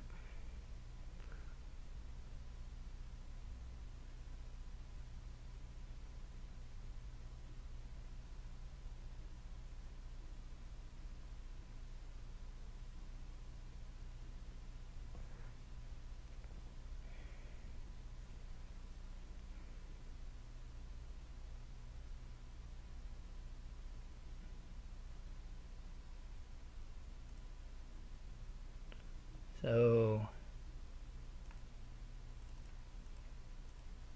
can get a guide.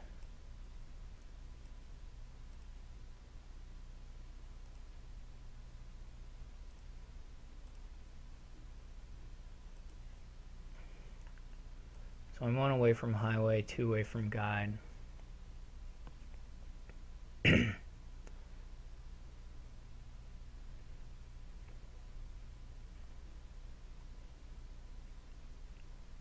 Two away from Marauder. He's got highway, scheme, guide. He's probably pretty close to poorhouse. I'll just province here. I mean, this is fine. I don't need to call guide on this hand.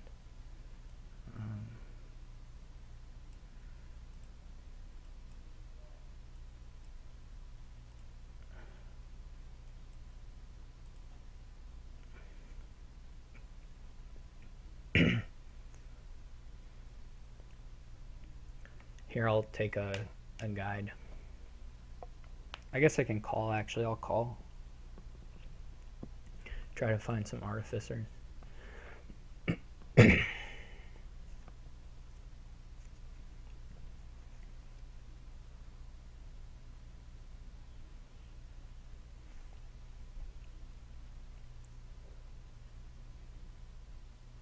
you can get the schemes together, I guess you can do the thing you want several turns in a row.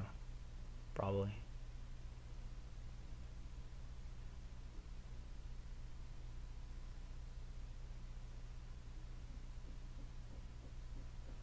I'm quite close to another orchard point on the guides.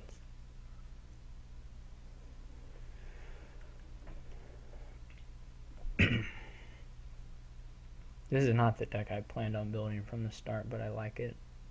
It's fun to put the top deck the poor houses, use Artificer and stuff. It's kind of neat. I assume he's got to take a province here. We are getting to that point where he's ahead. I mean, if he can get these piles gone, he'll win. And he gets to scheme a couple things here, so it was unfortunate that he got runes 4 points and I didn't, but it's alright. I still have an okay shot. I could have a good shot of getting highway and maybe province too. I don't know, one or the other at least, so that's something.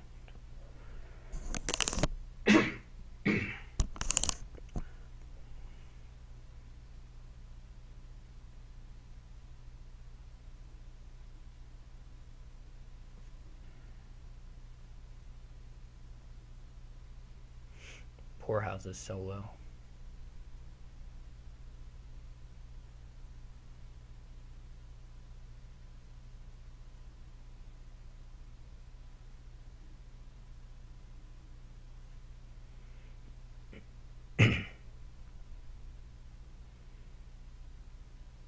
Okay, so at least the poor house wasn't a points change. He was already there. This is okay-ish. Not. I take it back. It was not okay-ish. It was actually quite bad.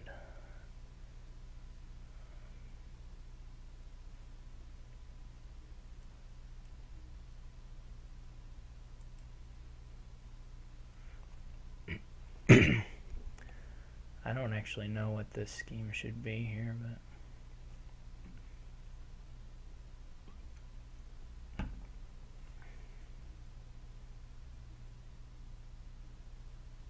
he almost got the chain, the full highway chain. If he has a couple artificers in hand, he can still do it. If he has them and the cantrip.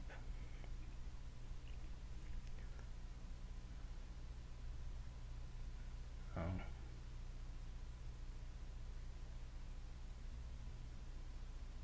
Oh, he can empty Blessed Villages for the win. And in fact, he even got Force Gift, so he got a little bonus there too. Yeah, I had to draw better on my turn to compete with that, so.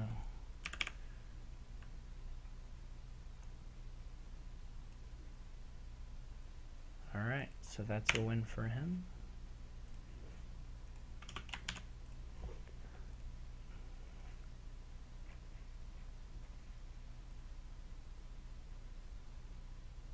I never know if my GGs don't go through in the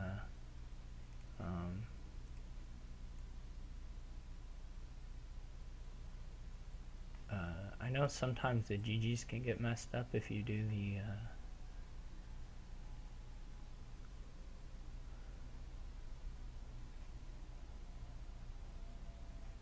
do them when the resign click thing is up, or the end game, when the end game thing is up.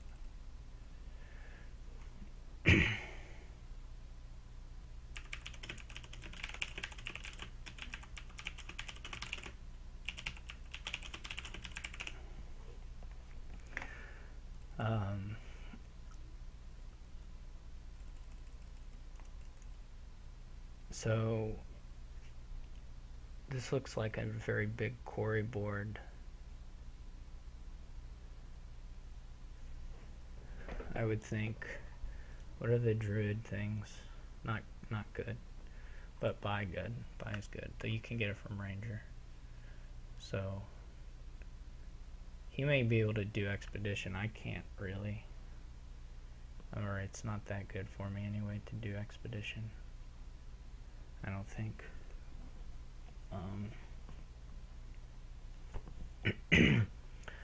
So the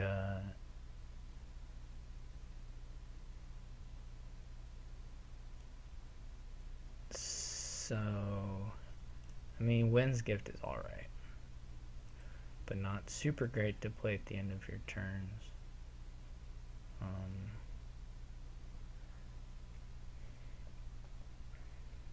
will go double Quarry here eventually.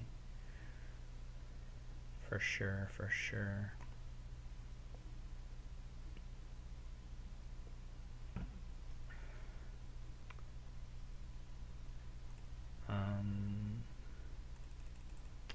I wasn't so worried about the GGs before, because if I missed it on my turn, or on my game, I'm not super worried.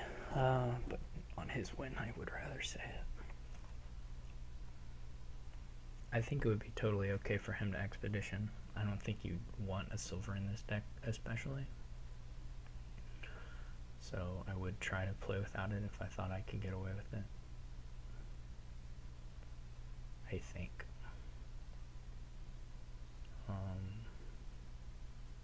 If you're feeling really bold, you can try to do the Quarry. You can try to go straight into the Quarry thing without the Moneylender.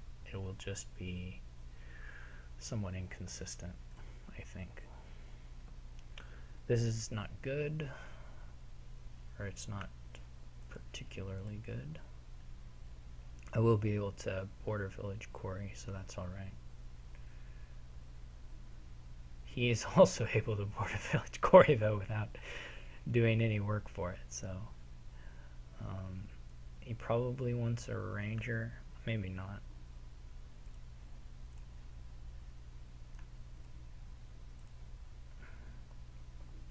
This is a rotten draw. But I will take Druid. I was going to say his was too, but oh wait, he has a Quarry.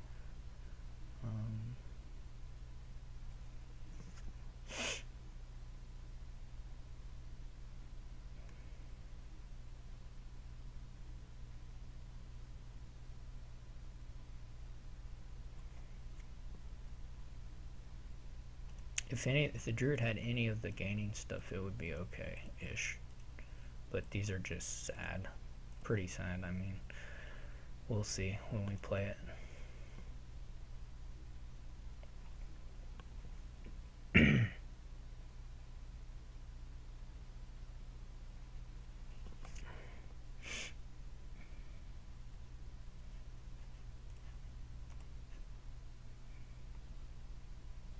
Hopefully we find the Moneylender.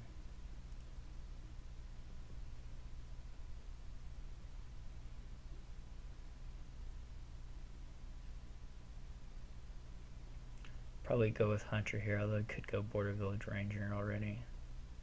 Or Border Village Smithy even. But with the number of terminals, I think I'm going to go with the Hunter.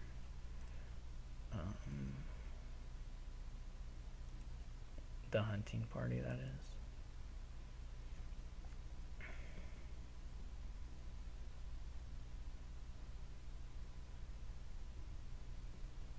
This should be really explosive. I love this board. This is a cool board, by the way.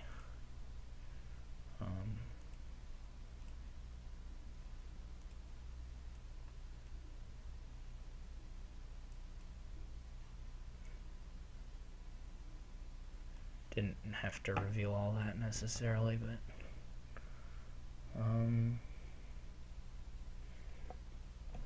the Rangers are better once we have additional Quarries.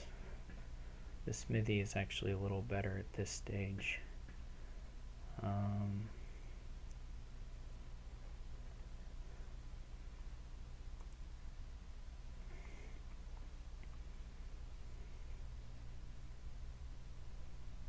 think. What do I know?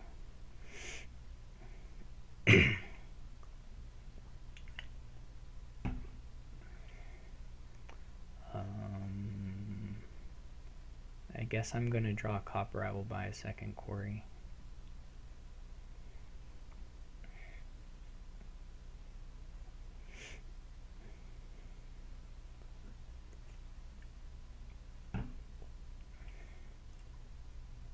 Oh, it's Druid. Great. So it's okay, actually. Let's draw on. May draw some things dead, but may get some nice stuff. So we didn't get to... So I have to think here, actually.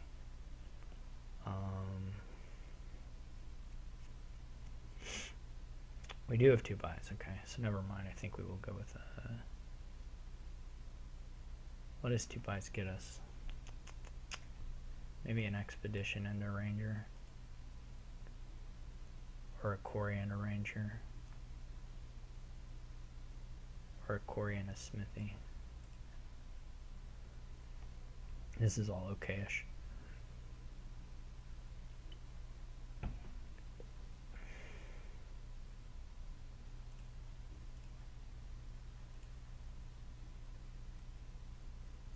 This is too many of the villages by a long shot.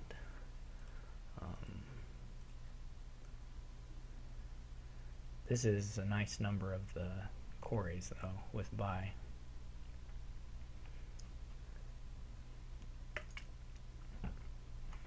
I shouldn't have played the 1 border village before the hunting party. I did kind of think about not doing that, but I decided I might need the actions, and then I didn't draw any of that stuff, so it ended up not really panning out for me, but...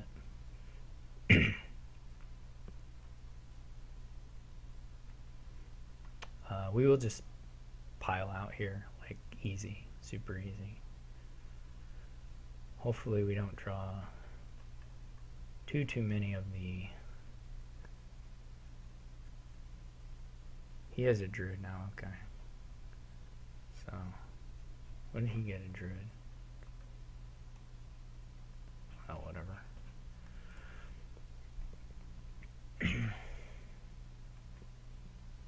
I have 2 rangers. I do have more buys.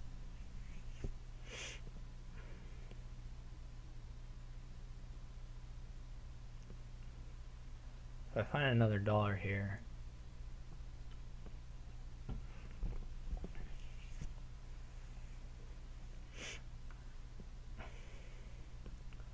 I guess I can do the other thing. I could do the look at the top 4 cards of my deck thing.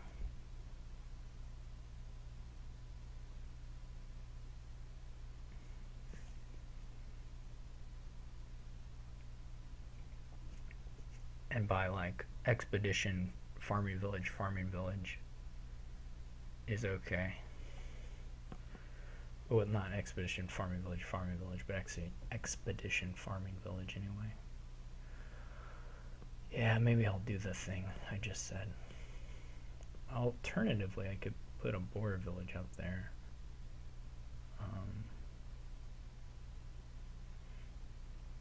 So there are a couple ways to play it.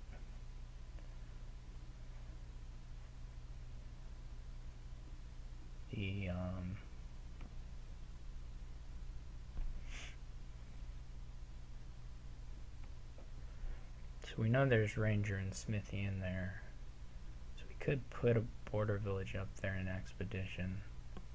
Question is whether that's better than just tossing whatever is in there, leaving a smithy and doing that. I'm gonna go with that. It's better to...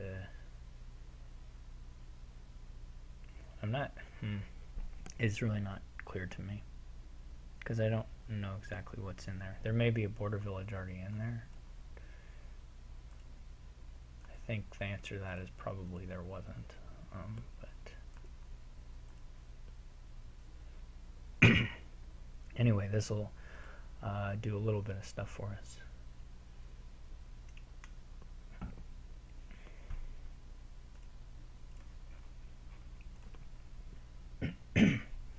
This druid could be a powerhouse on this board. It is in practice sort of not. but it could have been pretty wild.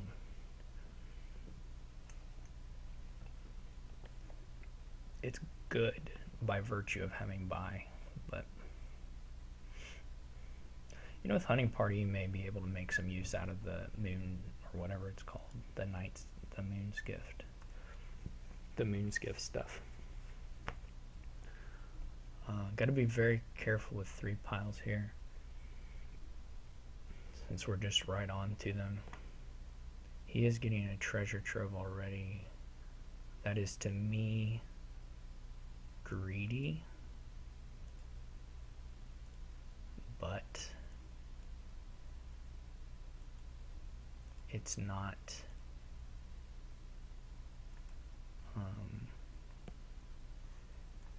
crazy or anything.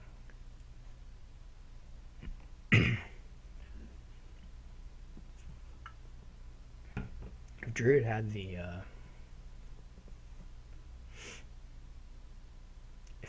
the old any treasure gaining, it would be bonkers here. Either one, you'd take the silvers or the whatevers, the golds.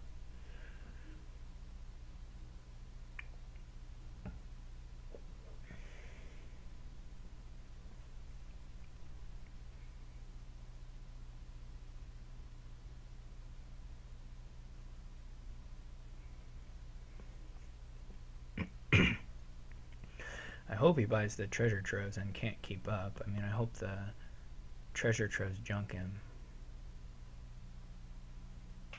Would be the best of both worlds for me, but kind of surprised he didn't try to churn through that. But guess he just didn't want to.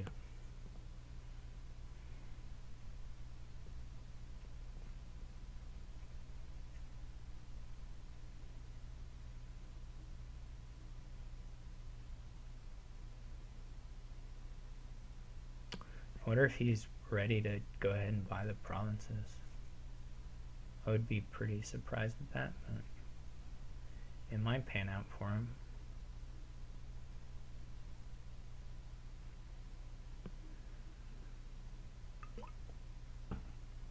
I do need to add a treasure trove on my turn for sure. So he does green. All I can say is I hope he gets punished for it. There's, of course, just plenty of draw to build on here.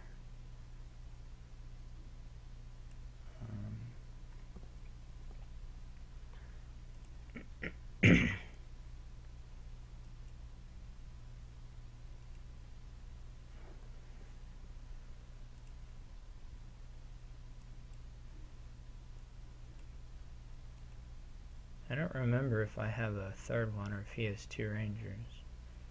I think I haven't. Flies and gains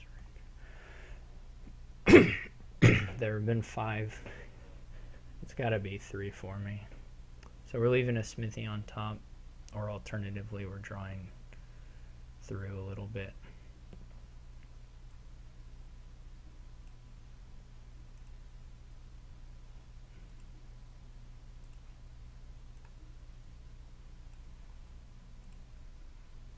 Oh, it was border village. That's super dumb of me. Super dumb. But that's the way it goes. So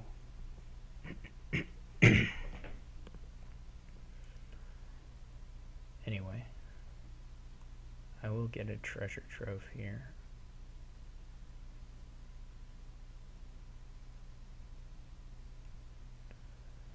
And then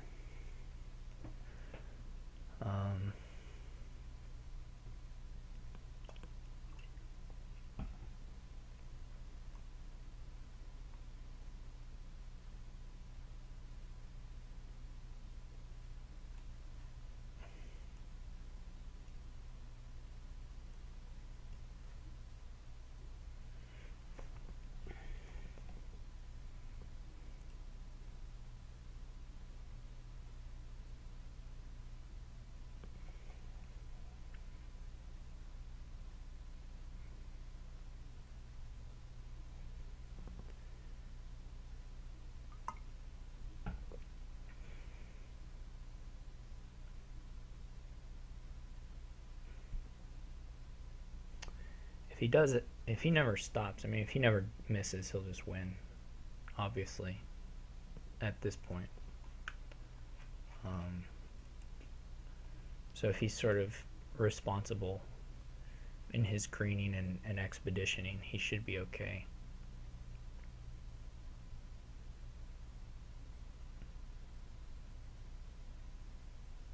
My main thing, of course, is that I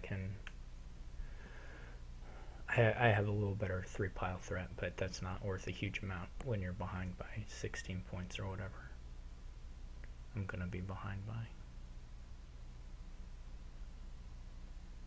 So presumably he just goes like province, expedition, farming village, or ranger here, or smithy. Any of those things should be good.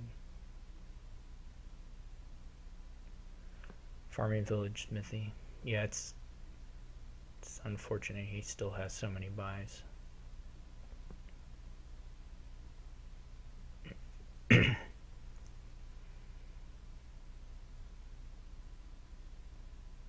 You can hope for a dud, but with 6, I didn't know he had that many honey parties. He's not gonna dud, so he's definitely not going to dud.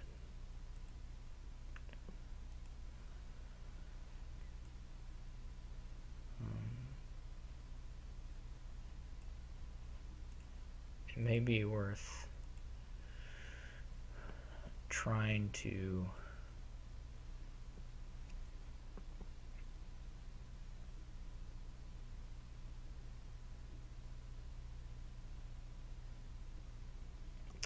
I don't know if we have the actions for it, but trying to top deck something useful. I still want to play a druid, a ranger, and a moneylender, right? But anything else is sort of just nice to do.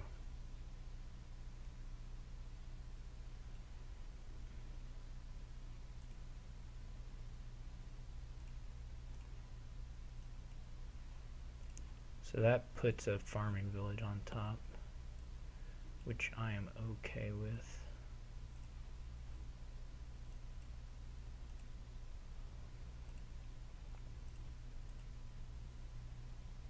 Yeah, I would have a chance if the druid did something, but it super doesn't. So I don't.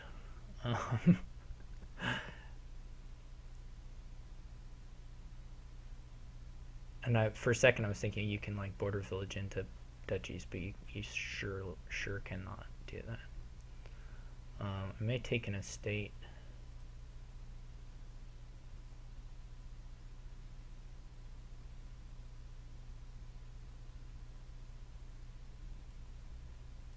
I don't think lowering the farming villages is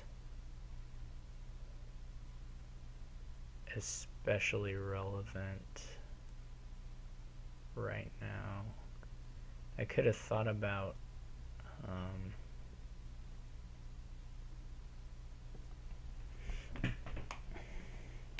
mean, maybe it is relevant. It may get him pretty close to a finish on his turn. Well, no, he doesn't have anything like that sort of buys, but what does this put me at? I was at 10. I got the copper back and a gold.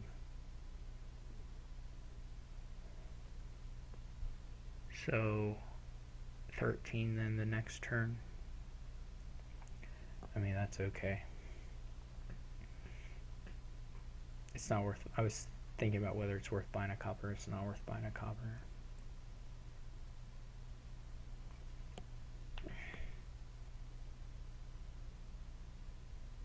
He has 30 million hunting parties.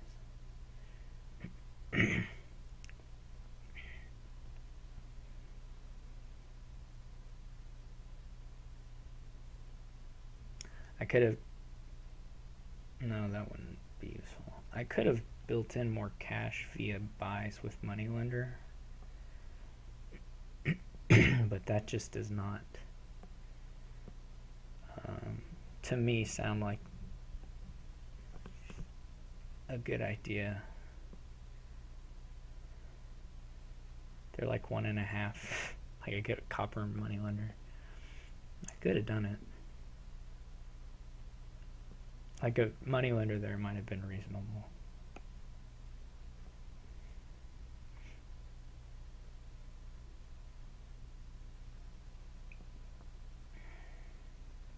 He can push the piles. If he wants to. He may just be more or less satisfied to double expedition and be super safe. Yeah, I needed to play more aggressively with my buys there. It wouldn't have been any good, but I needed to at least try and put in another moneylender and a copper or two if I could. It was silly. I'm definitely not going to win at this sort of status quo.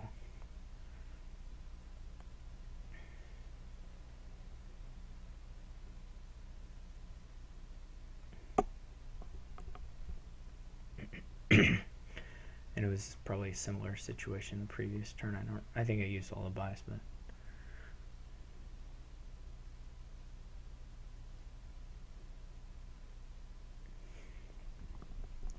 silly. I mean, if he just wants to gain a bunch of rangers and border villages, he can be secure for a win next turn. Or he doesn't even, well, maybe he wouldn't quite have the buys for that. Probably triple border village on ranger gets him there, but well, it surely does.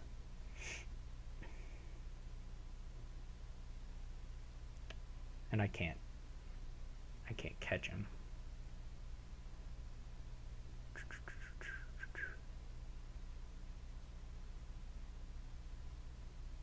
Now if we had a way to trash feed him, that would have been something.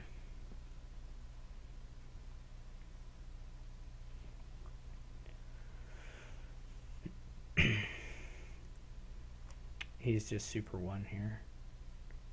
Unless he decides to do something especially weird.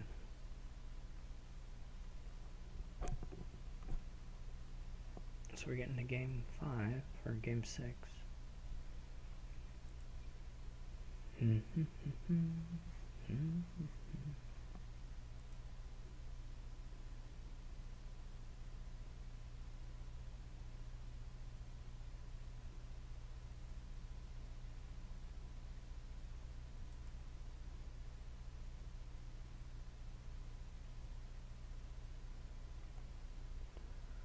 Yeah, should have gotten some coppers.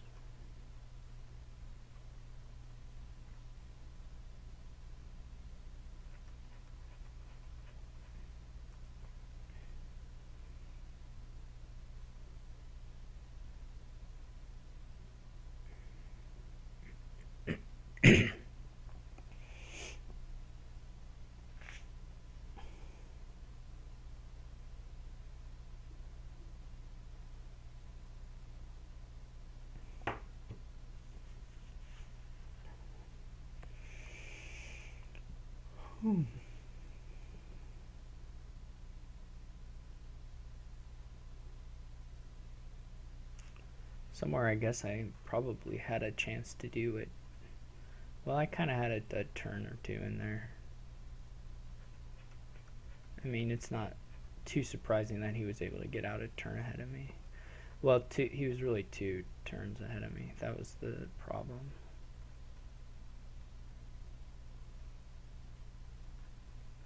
If he had stopped on a draw at any point, then there would have been something.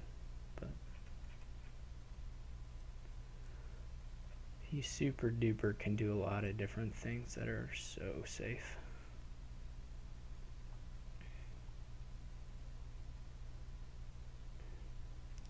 Should have double silvered. That's what he should have done. I should have added more money last time. I don't know that it makes any difference, but it should be on my radar at the very least.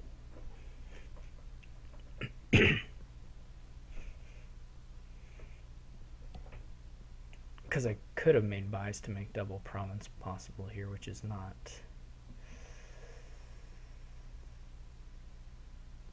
that useful, but it's something.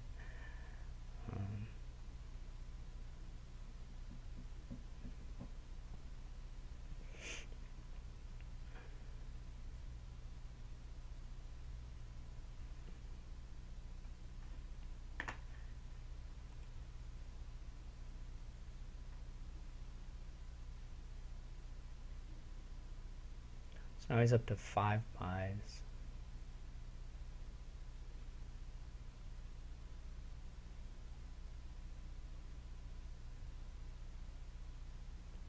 He's playing a little more scared than I like. I don't know why. I'm not sure why you wouldn't take the border village with the ranger there too. Oh, he probably didn't have money. That's a pretty good reason to not do it.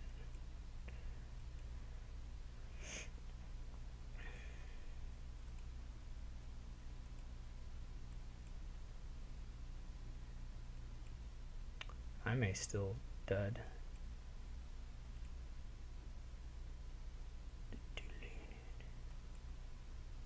I didn't, these are like all rangers. So, no top decking for me. No useful top decking for me.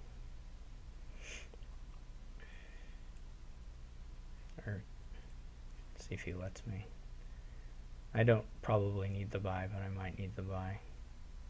I just want to play Druid.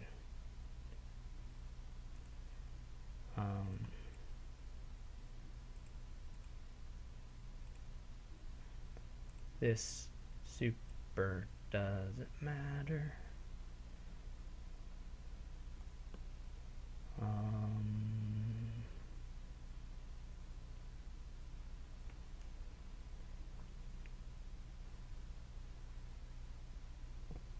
Just too many points.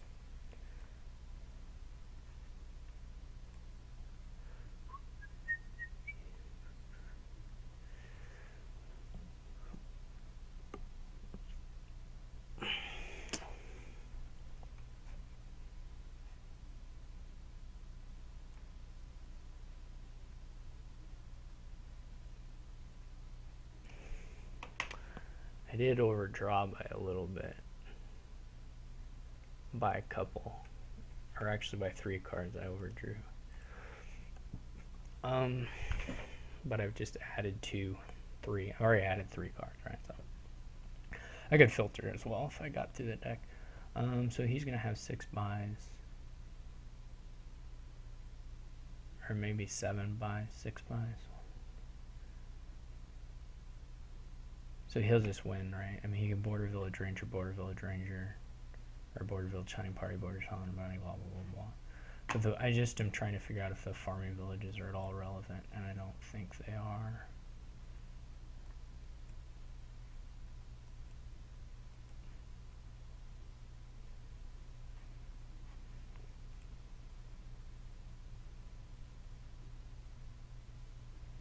So he's just gonna draw through here. He already had 3 hunting party. Oh man. Or no. Well, he tossed 3. He'll still draw. Doesn't matter.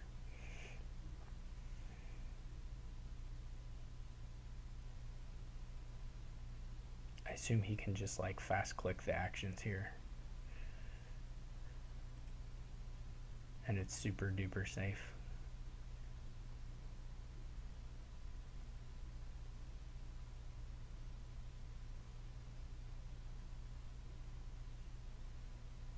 I'm not gonna come back from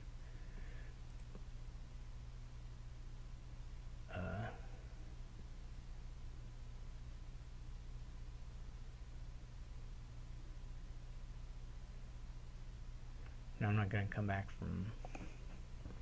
I wonder why I didn't take a border village with that other ranger. Oh yeah, we already solved this mystery. Wasn't much of a mystery.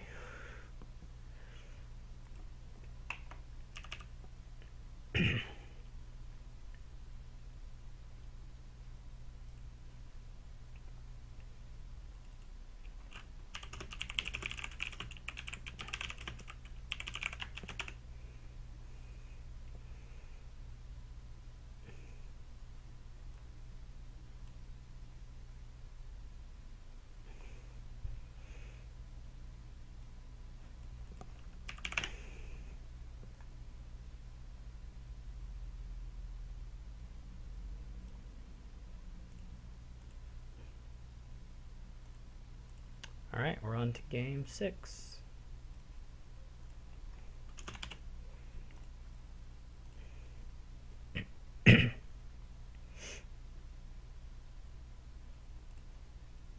This has got a lot of stuff.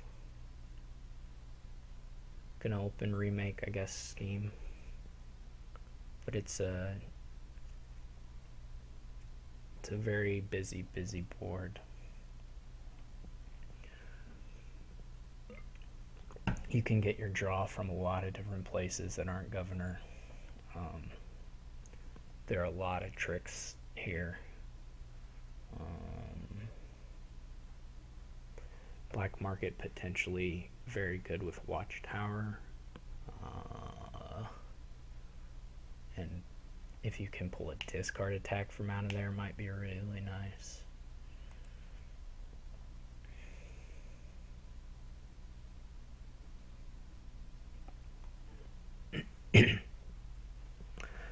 I don't think he actually needed the...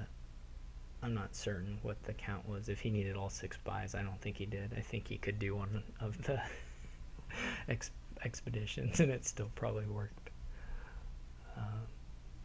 Not certain myself.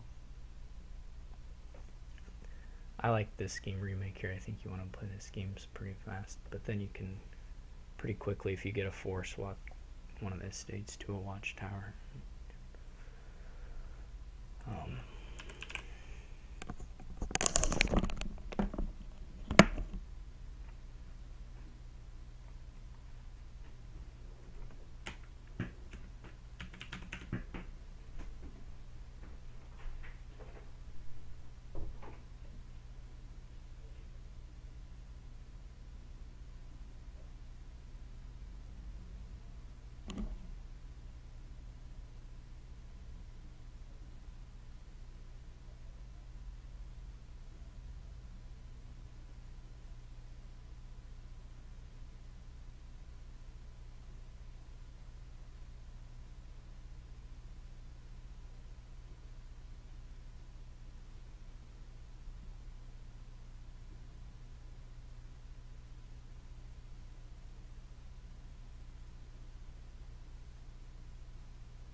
So the question here is whether you go, I guess the question is at what point do you swap in silvers? How many schemes do you want versus when do you start adding Watchtowers?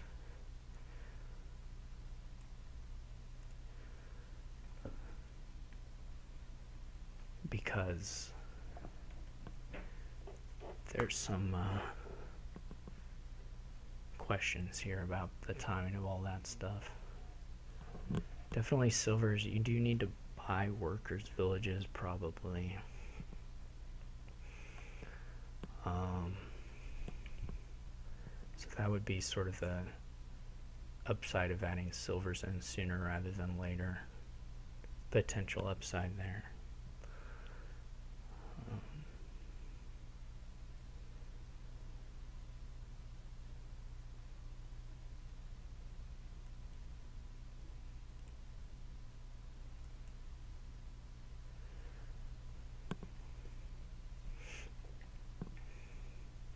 He did not hit the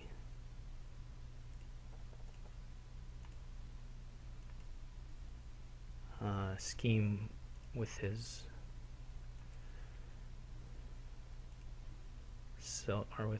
whatever,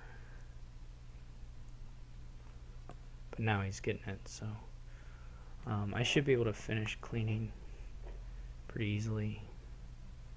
I'm gonna play the schemes first to give my Vagrant. Well, I only have to play one, but to give the Vagrants a shot at drawing an estate, which we did not manage.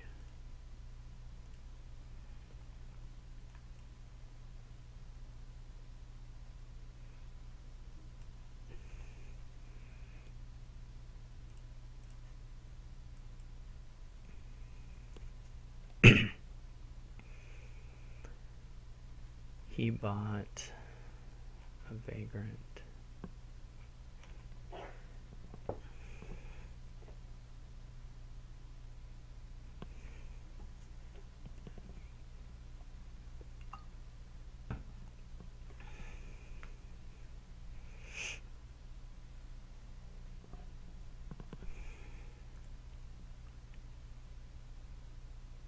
There have been 5 remake plays. I've done 3 of them. He's about to do another one.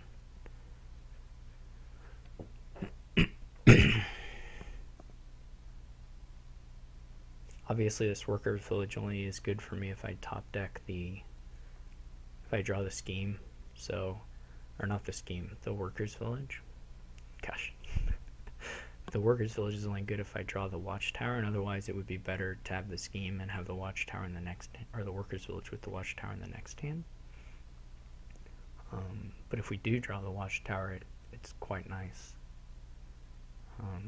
If we draw the watchtower after playing the cantrips, it's crazy nice. That's extremely unlikely.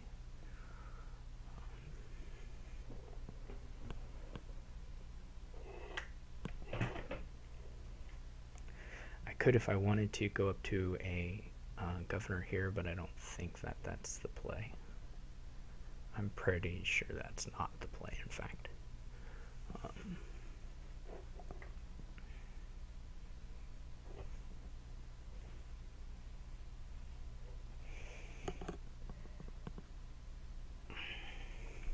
But it's not immediately clear to me. If I draw silver, I may go silver to workers village, estate to black market. I'm not sure what his choice was there. Oh, I guess it was whether to. So with this is pretty easy. I could go double. Well, no, that's silly.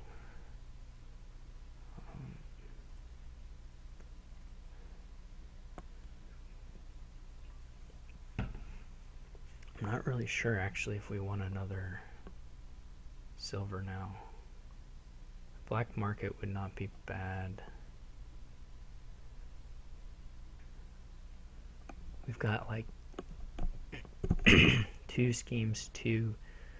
So the majority of this hand is cantrips.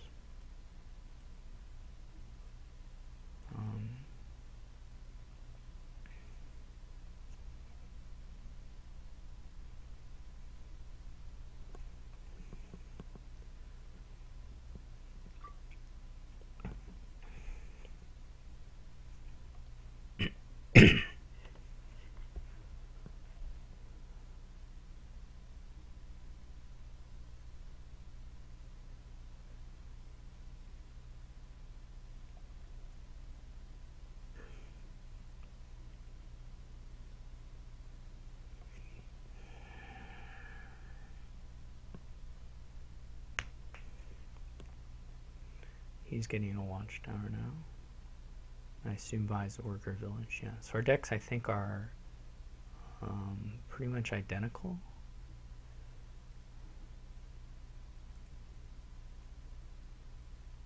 We each have 2 coppers.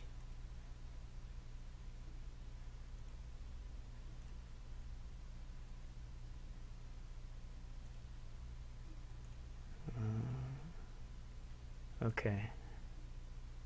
So not great there.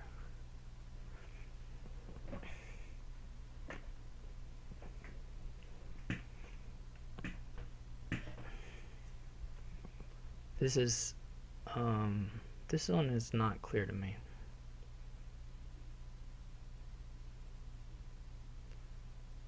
To be perfectly honest. So we can top deck a governor. There's a workers village in there, or we can play this watchtower, which will allow us to scheme it. There's a copper in there with it, which is not especially good. We can play the remake, which is not especially moving to me. at least. Since it feels like we need to get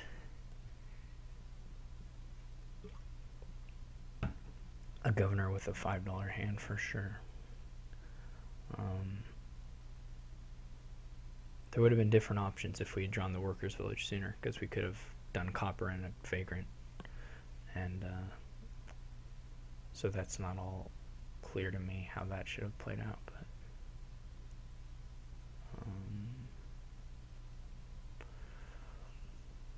almost surely I'm going governor for money.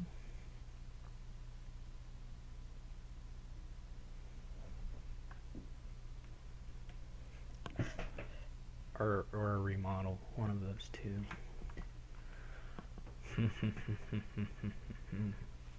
This is crazy. So I could also top deck Storyteller or a bunch of Workers' Villages. That's no good.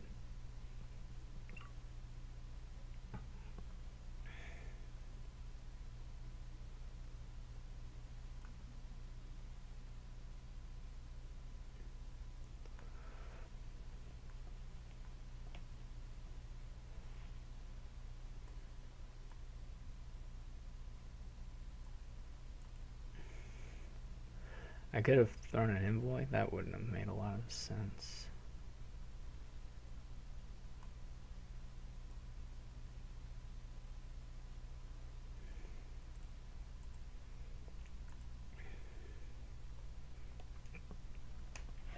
We'll just see. If we can find the watchtower, then the turn will be excellent.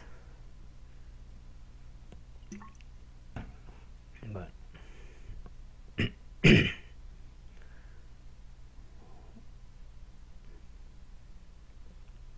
hopefully he's having similar problems.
Actually getting a discard attack wouldn't be as big of a deal on this particular board, given that there's Watchtower and Scheme, so you can more or less consistently protect against that. It does still help, since there are ways to get the cards out of your hand and you would just take a big hand, a big free hand. So it still helps, but it's not necessarily game deciding if you get a militia from the black market. But it's still pretty good. Black market playing treasures out in the action phase is going to be relatively useful here. So he also does that, but did not. So we've got the remake. I could trash 2 coppers and just remodel into another governor here.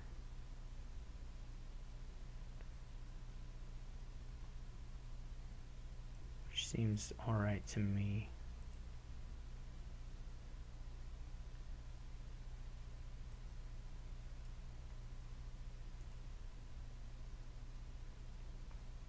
And then we can top deck Governor and Workers' Village, which I'm pretty okay with. Yeah, I mean, he gets a nice bit out of it. for sure.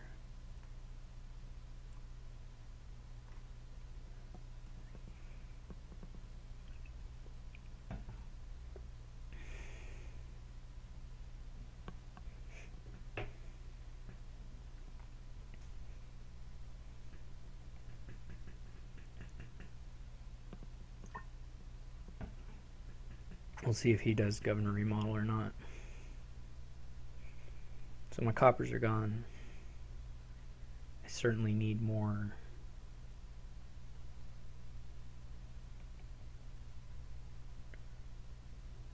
workers' villages. None of those are very good. I mean, actually, the market square is pretty good, to be fair.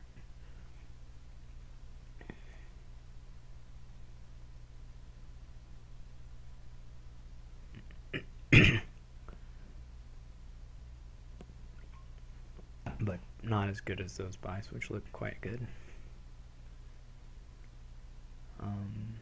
To me.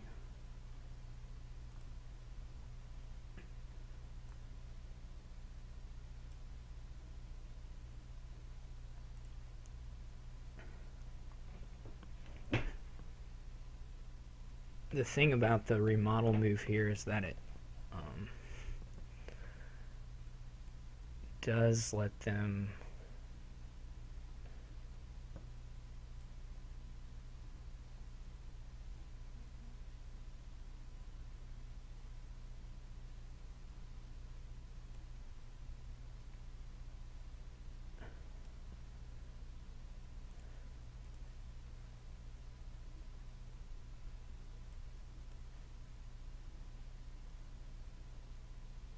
get some nice stuff.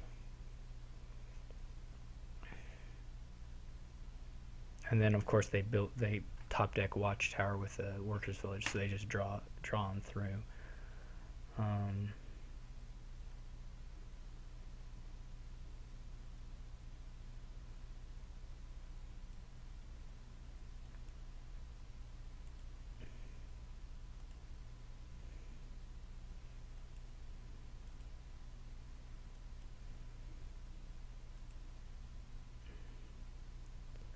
So I could remake for 2 workers villages here, giving up the old consistency, but hopefully, or the scheming consistency, though hopefully maybe getting it back shortly.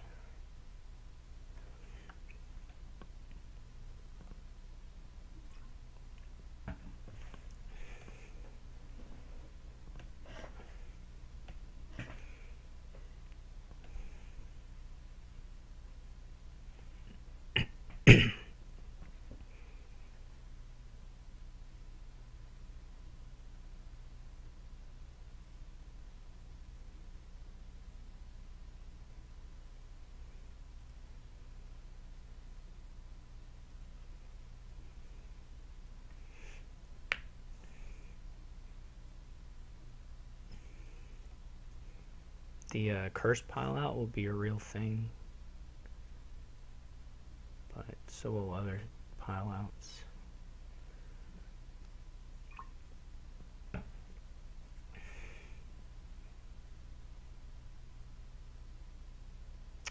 None of those are especially exciting. I'm probably going to have to draw with this governor, which is not great.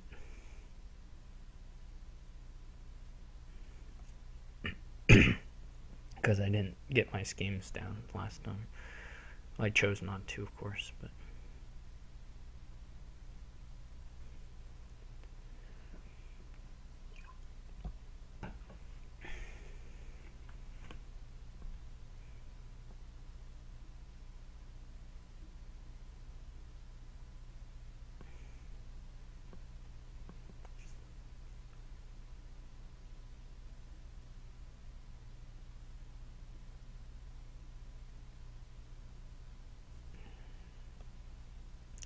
this is super sad,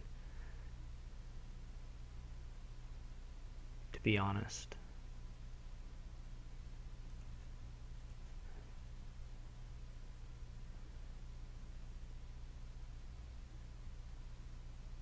So I'll get the last governor.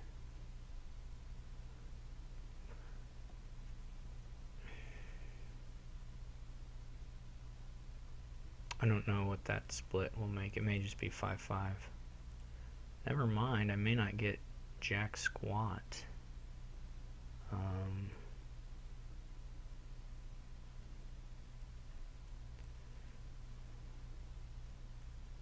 Well, I'm definitely not going to do the governor remodel option this time.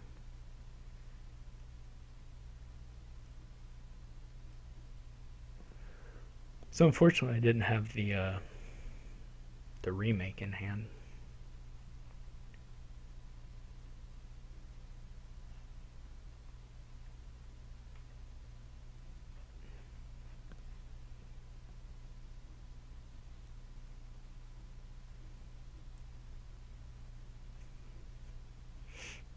I guess this didn't really matter much.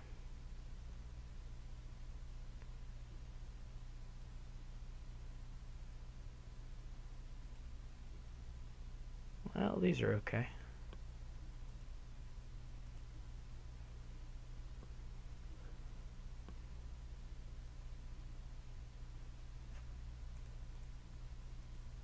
Forager's gonna be alright, although I really only have one thing to hit it with right now.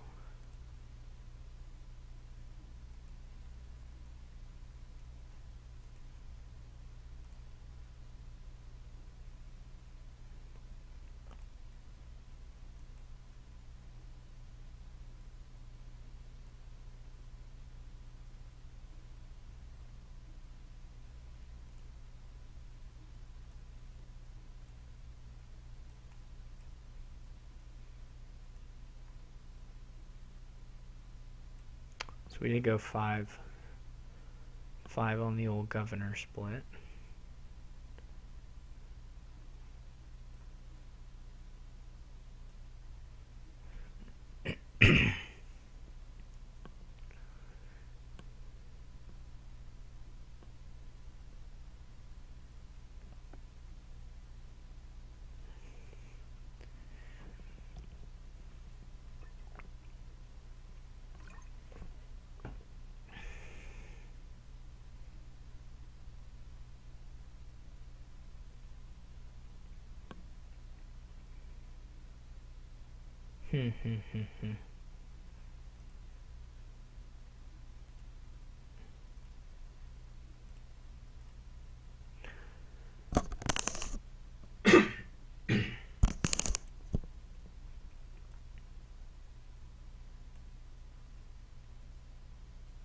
I have a lot of golds.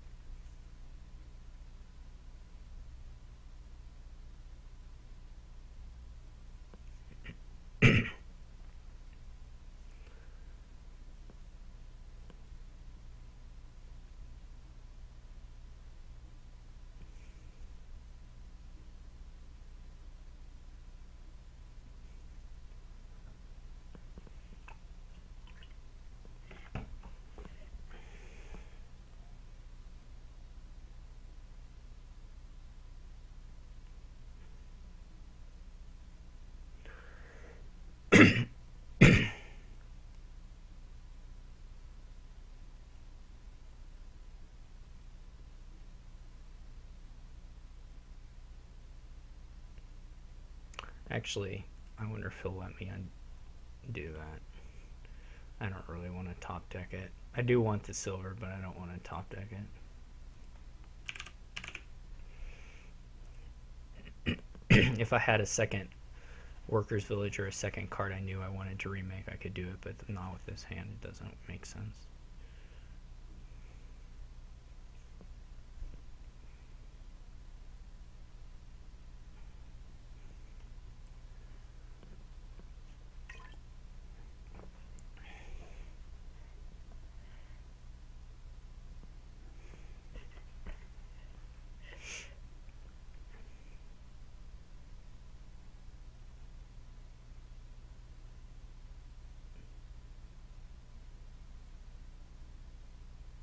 Probably makes sense to have a second watchtower here, because Well, I keep thinking about these curse pileouts, but I don't know that they're actually all that likely.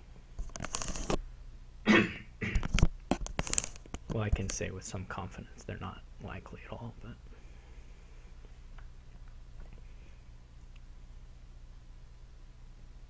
Ghost Ship doesn't, I don't know.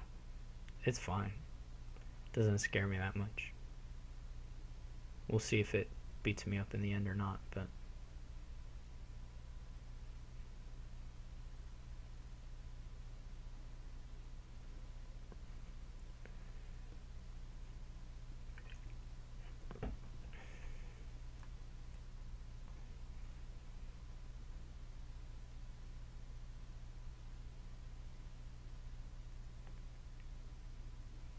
I'm super willing to take the silvers.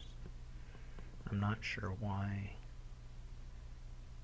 I'm actually not sure why he didn't, but I mean, certainly some number might be bad for you, but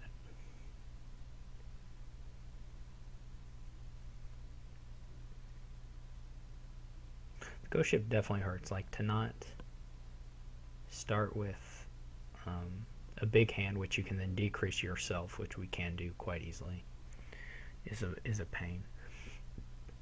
But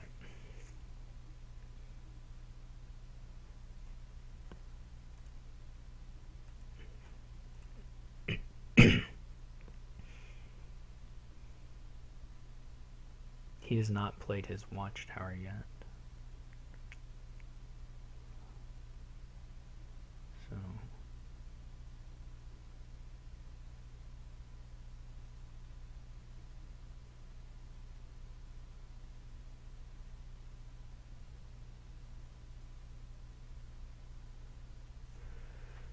I did not know that he was still holding copper. Of course, it's still nice. Any governors they use for draws, it's like totally fine. This one I made trash.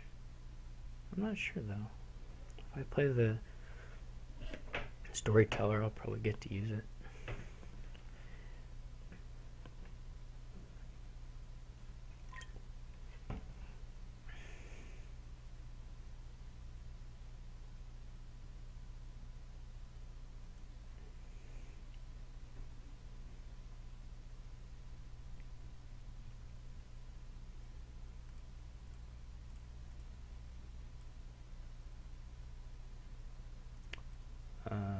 I don't know if there's a more useful order I can do this in. I'm not actually sure about that part. If I get down to, I'm just going to draw 5, so actually I need to stop and think. This is not trivial. I am going to draw past these cards, but maybe not super far past them. So I may need to have a governor remodel set up.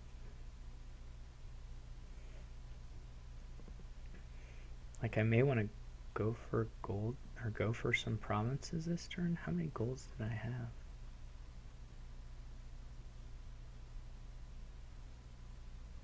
4 golds. So if I can quad province, is that safe? Is quad province safe?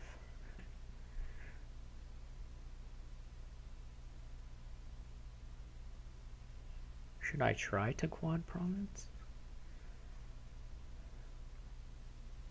So I would want to,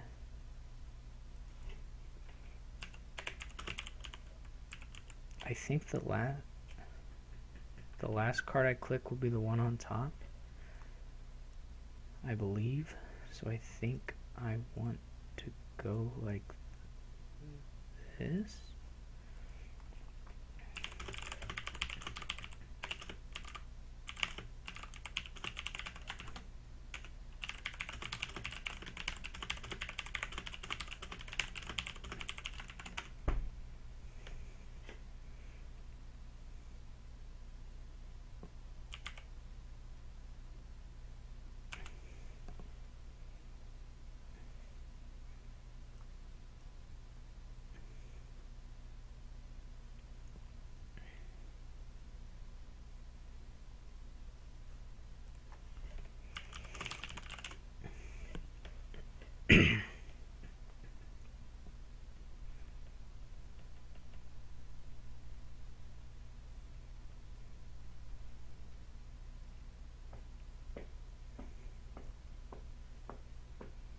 So I'm gonna gain a province.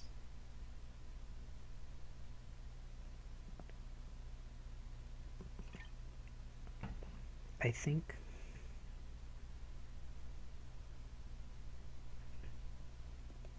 I don't know that it's great, but I mean, I can change my mind. It didn't actually matter hugely unless I was gonna remodel like the vagrant into a workers' village or something. Then it would have made a difference. But as it is, it's not a super huge deal. So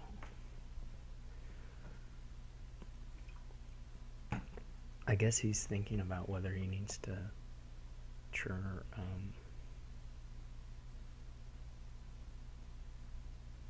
goals.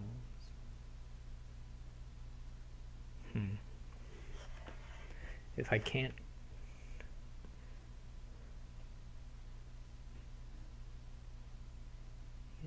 it's not that easy to do colonies here, actually. You can buy them, of course, but it's actually much easier to gain provinces. My problem will be drawing on the following turn, since some of my draw is tied up in plain treasures from hand and storytelling treasure. Or at least a good portion of my draw is tied up in that.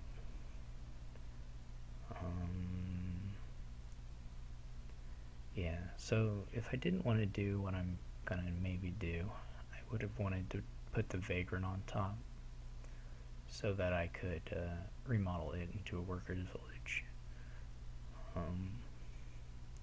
Or potentially the remake into a gold could have been a thing as well. But not a huge thing anyway. So he doesn't have as much money as me.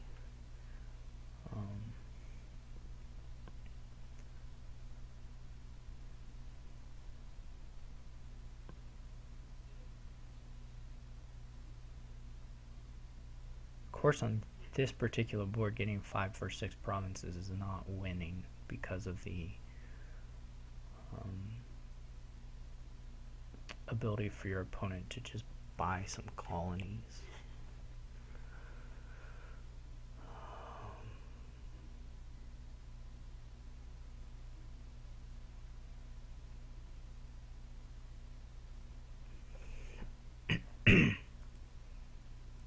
I really am not at all confident of this.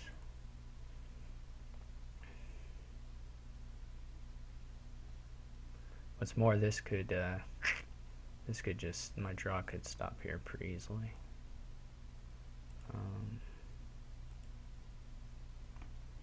Pretty darn easily.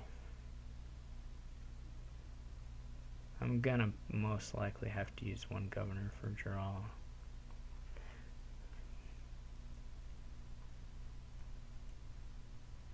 Okay, so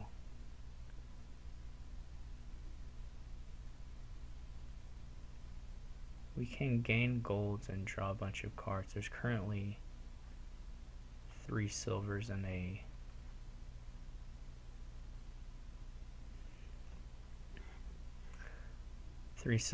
a copper, not a copper, 3 silvers and a province in there. Still governors left over.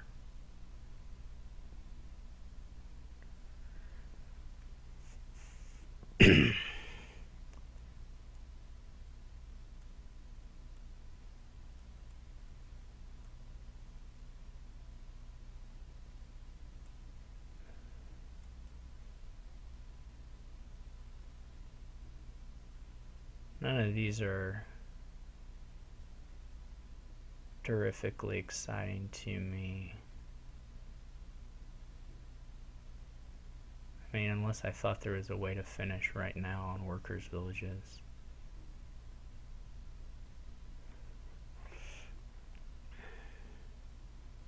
in which case you might buy an altar or a fishing or a farming village. How many schemes are there left? 4 schemes. Too many schemes.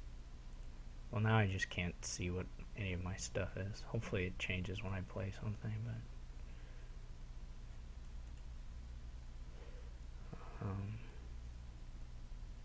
so we'll draw. I think this draws everything clean.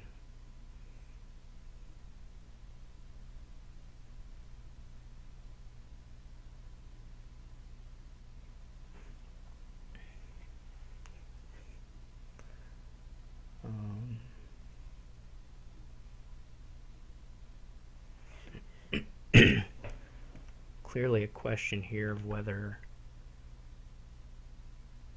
to change those, or question for me anyway, of whether to change those workers or those silvers into workers villages with remake. And we won't get to play the wine merchant this turn.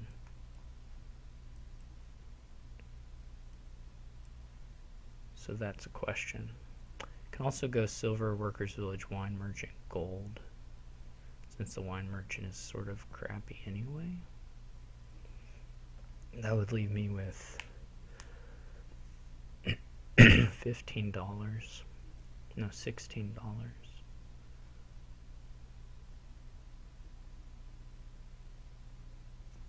Which is certainly not crazy.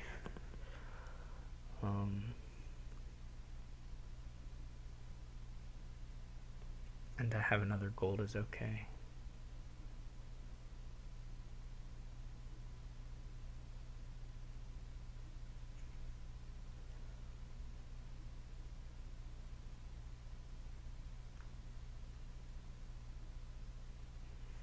Losing a buy, of course, is potentially quite sad. But maybe worth getting a gold from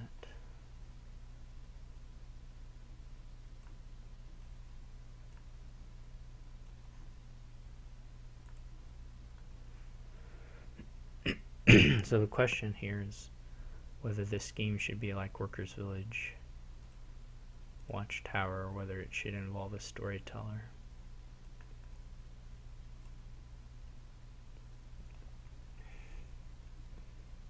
It should probably have involved a storyteller is the long, or the short answer. I'm not sure though.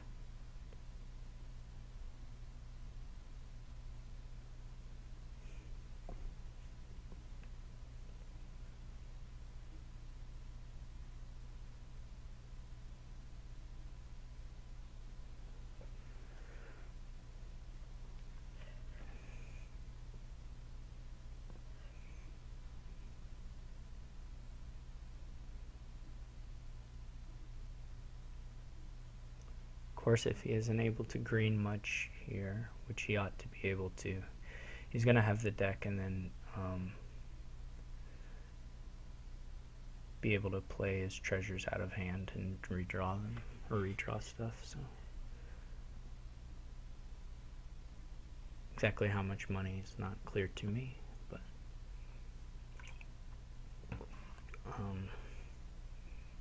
I think I'm okay with taking silvers.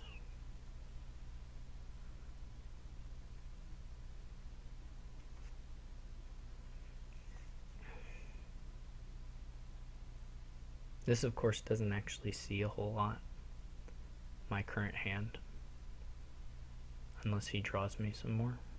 And now it still does not see a lot. It's quite bad.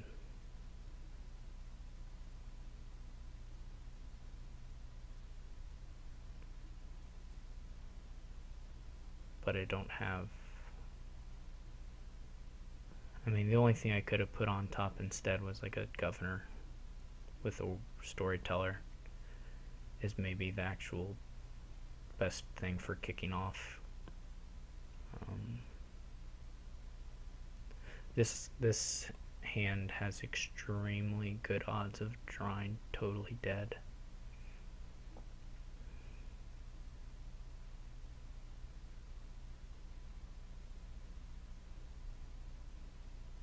unless he does some remodeling, in which case the chances get a little better.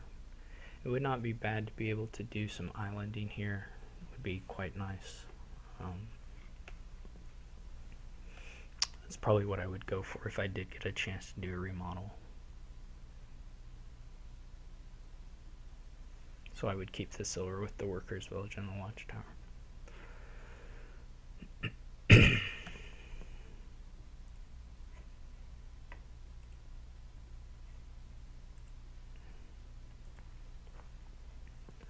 We just have to see. I don't expect him to buy any of this stuff, but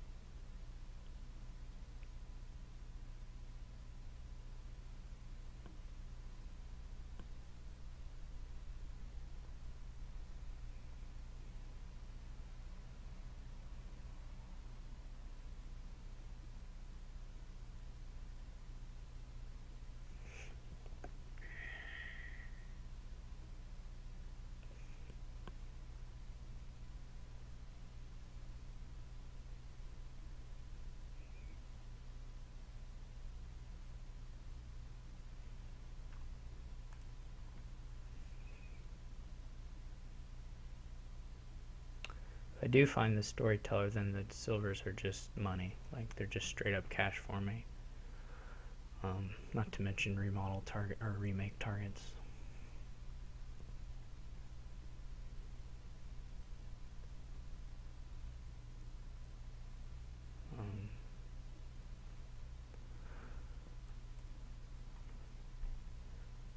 So I feel okay with keeping them. I don't know if he's just going for a 7 province finish. If that's his goal, I think it's probably fine as a goal. That's all the governors, so this doesn't especially matter, but so I'm going to see one more card or 2 more cards of the cards I've seen. Could be quite bad. So he has 1, 2, 3, 4, 7 golds.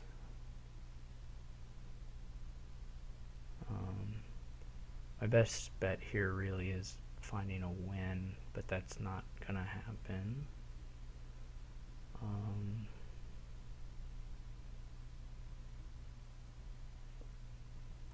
The ghost ship did pretty good things to me. Okay, so I do have a turn.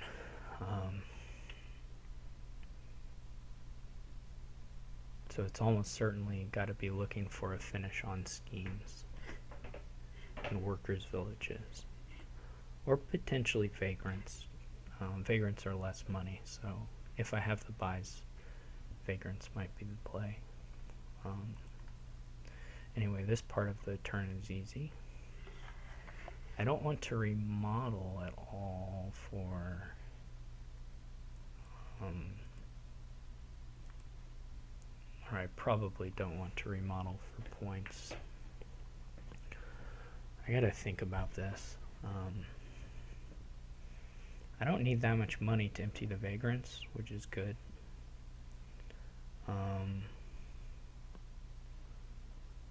And I probably will have the buys once I get the workers' villages, so it's just a question of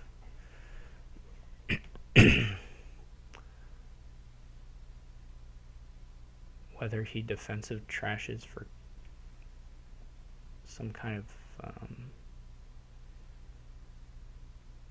although maybe a duchy is good too.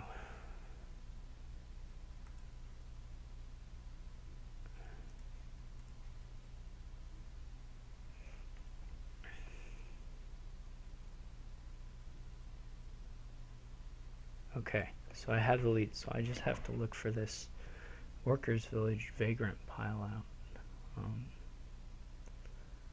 And he gave me a bunch of cash, so it should be possible. That helps quite a bit.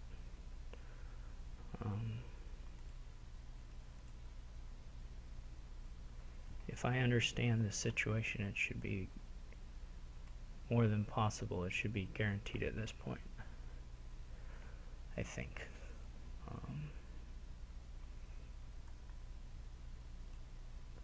So there's the buys.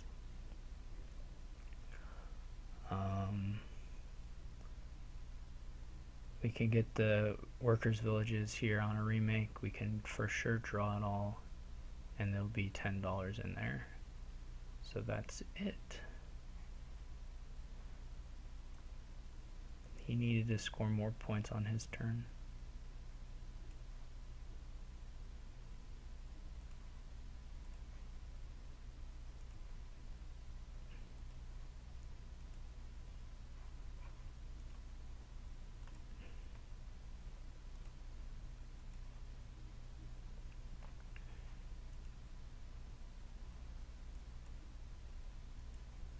It was even probably pretty close to a estate pile out as well, but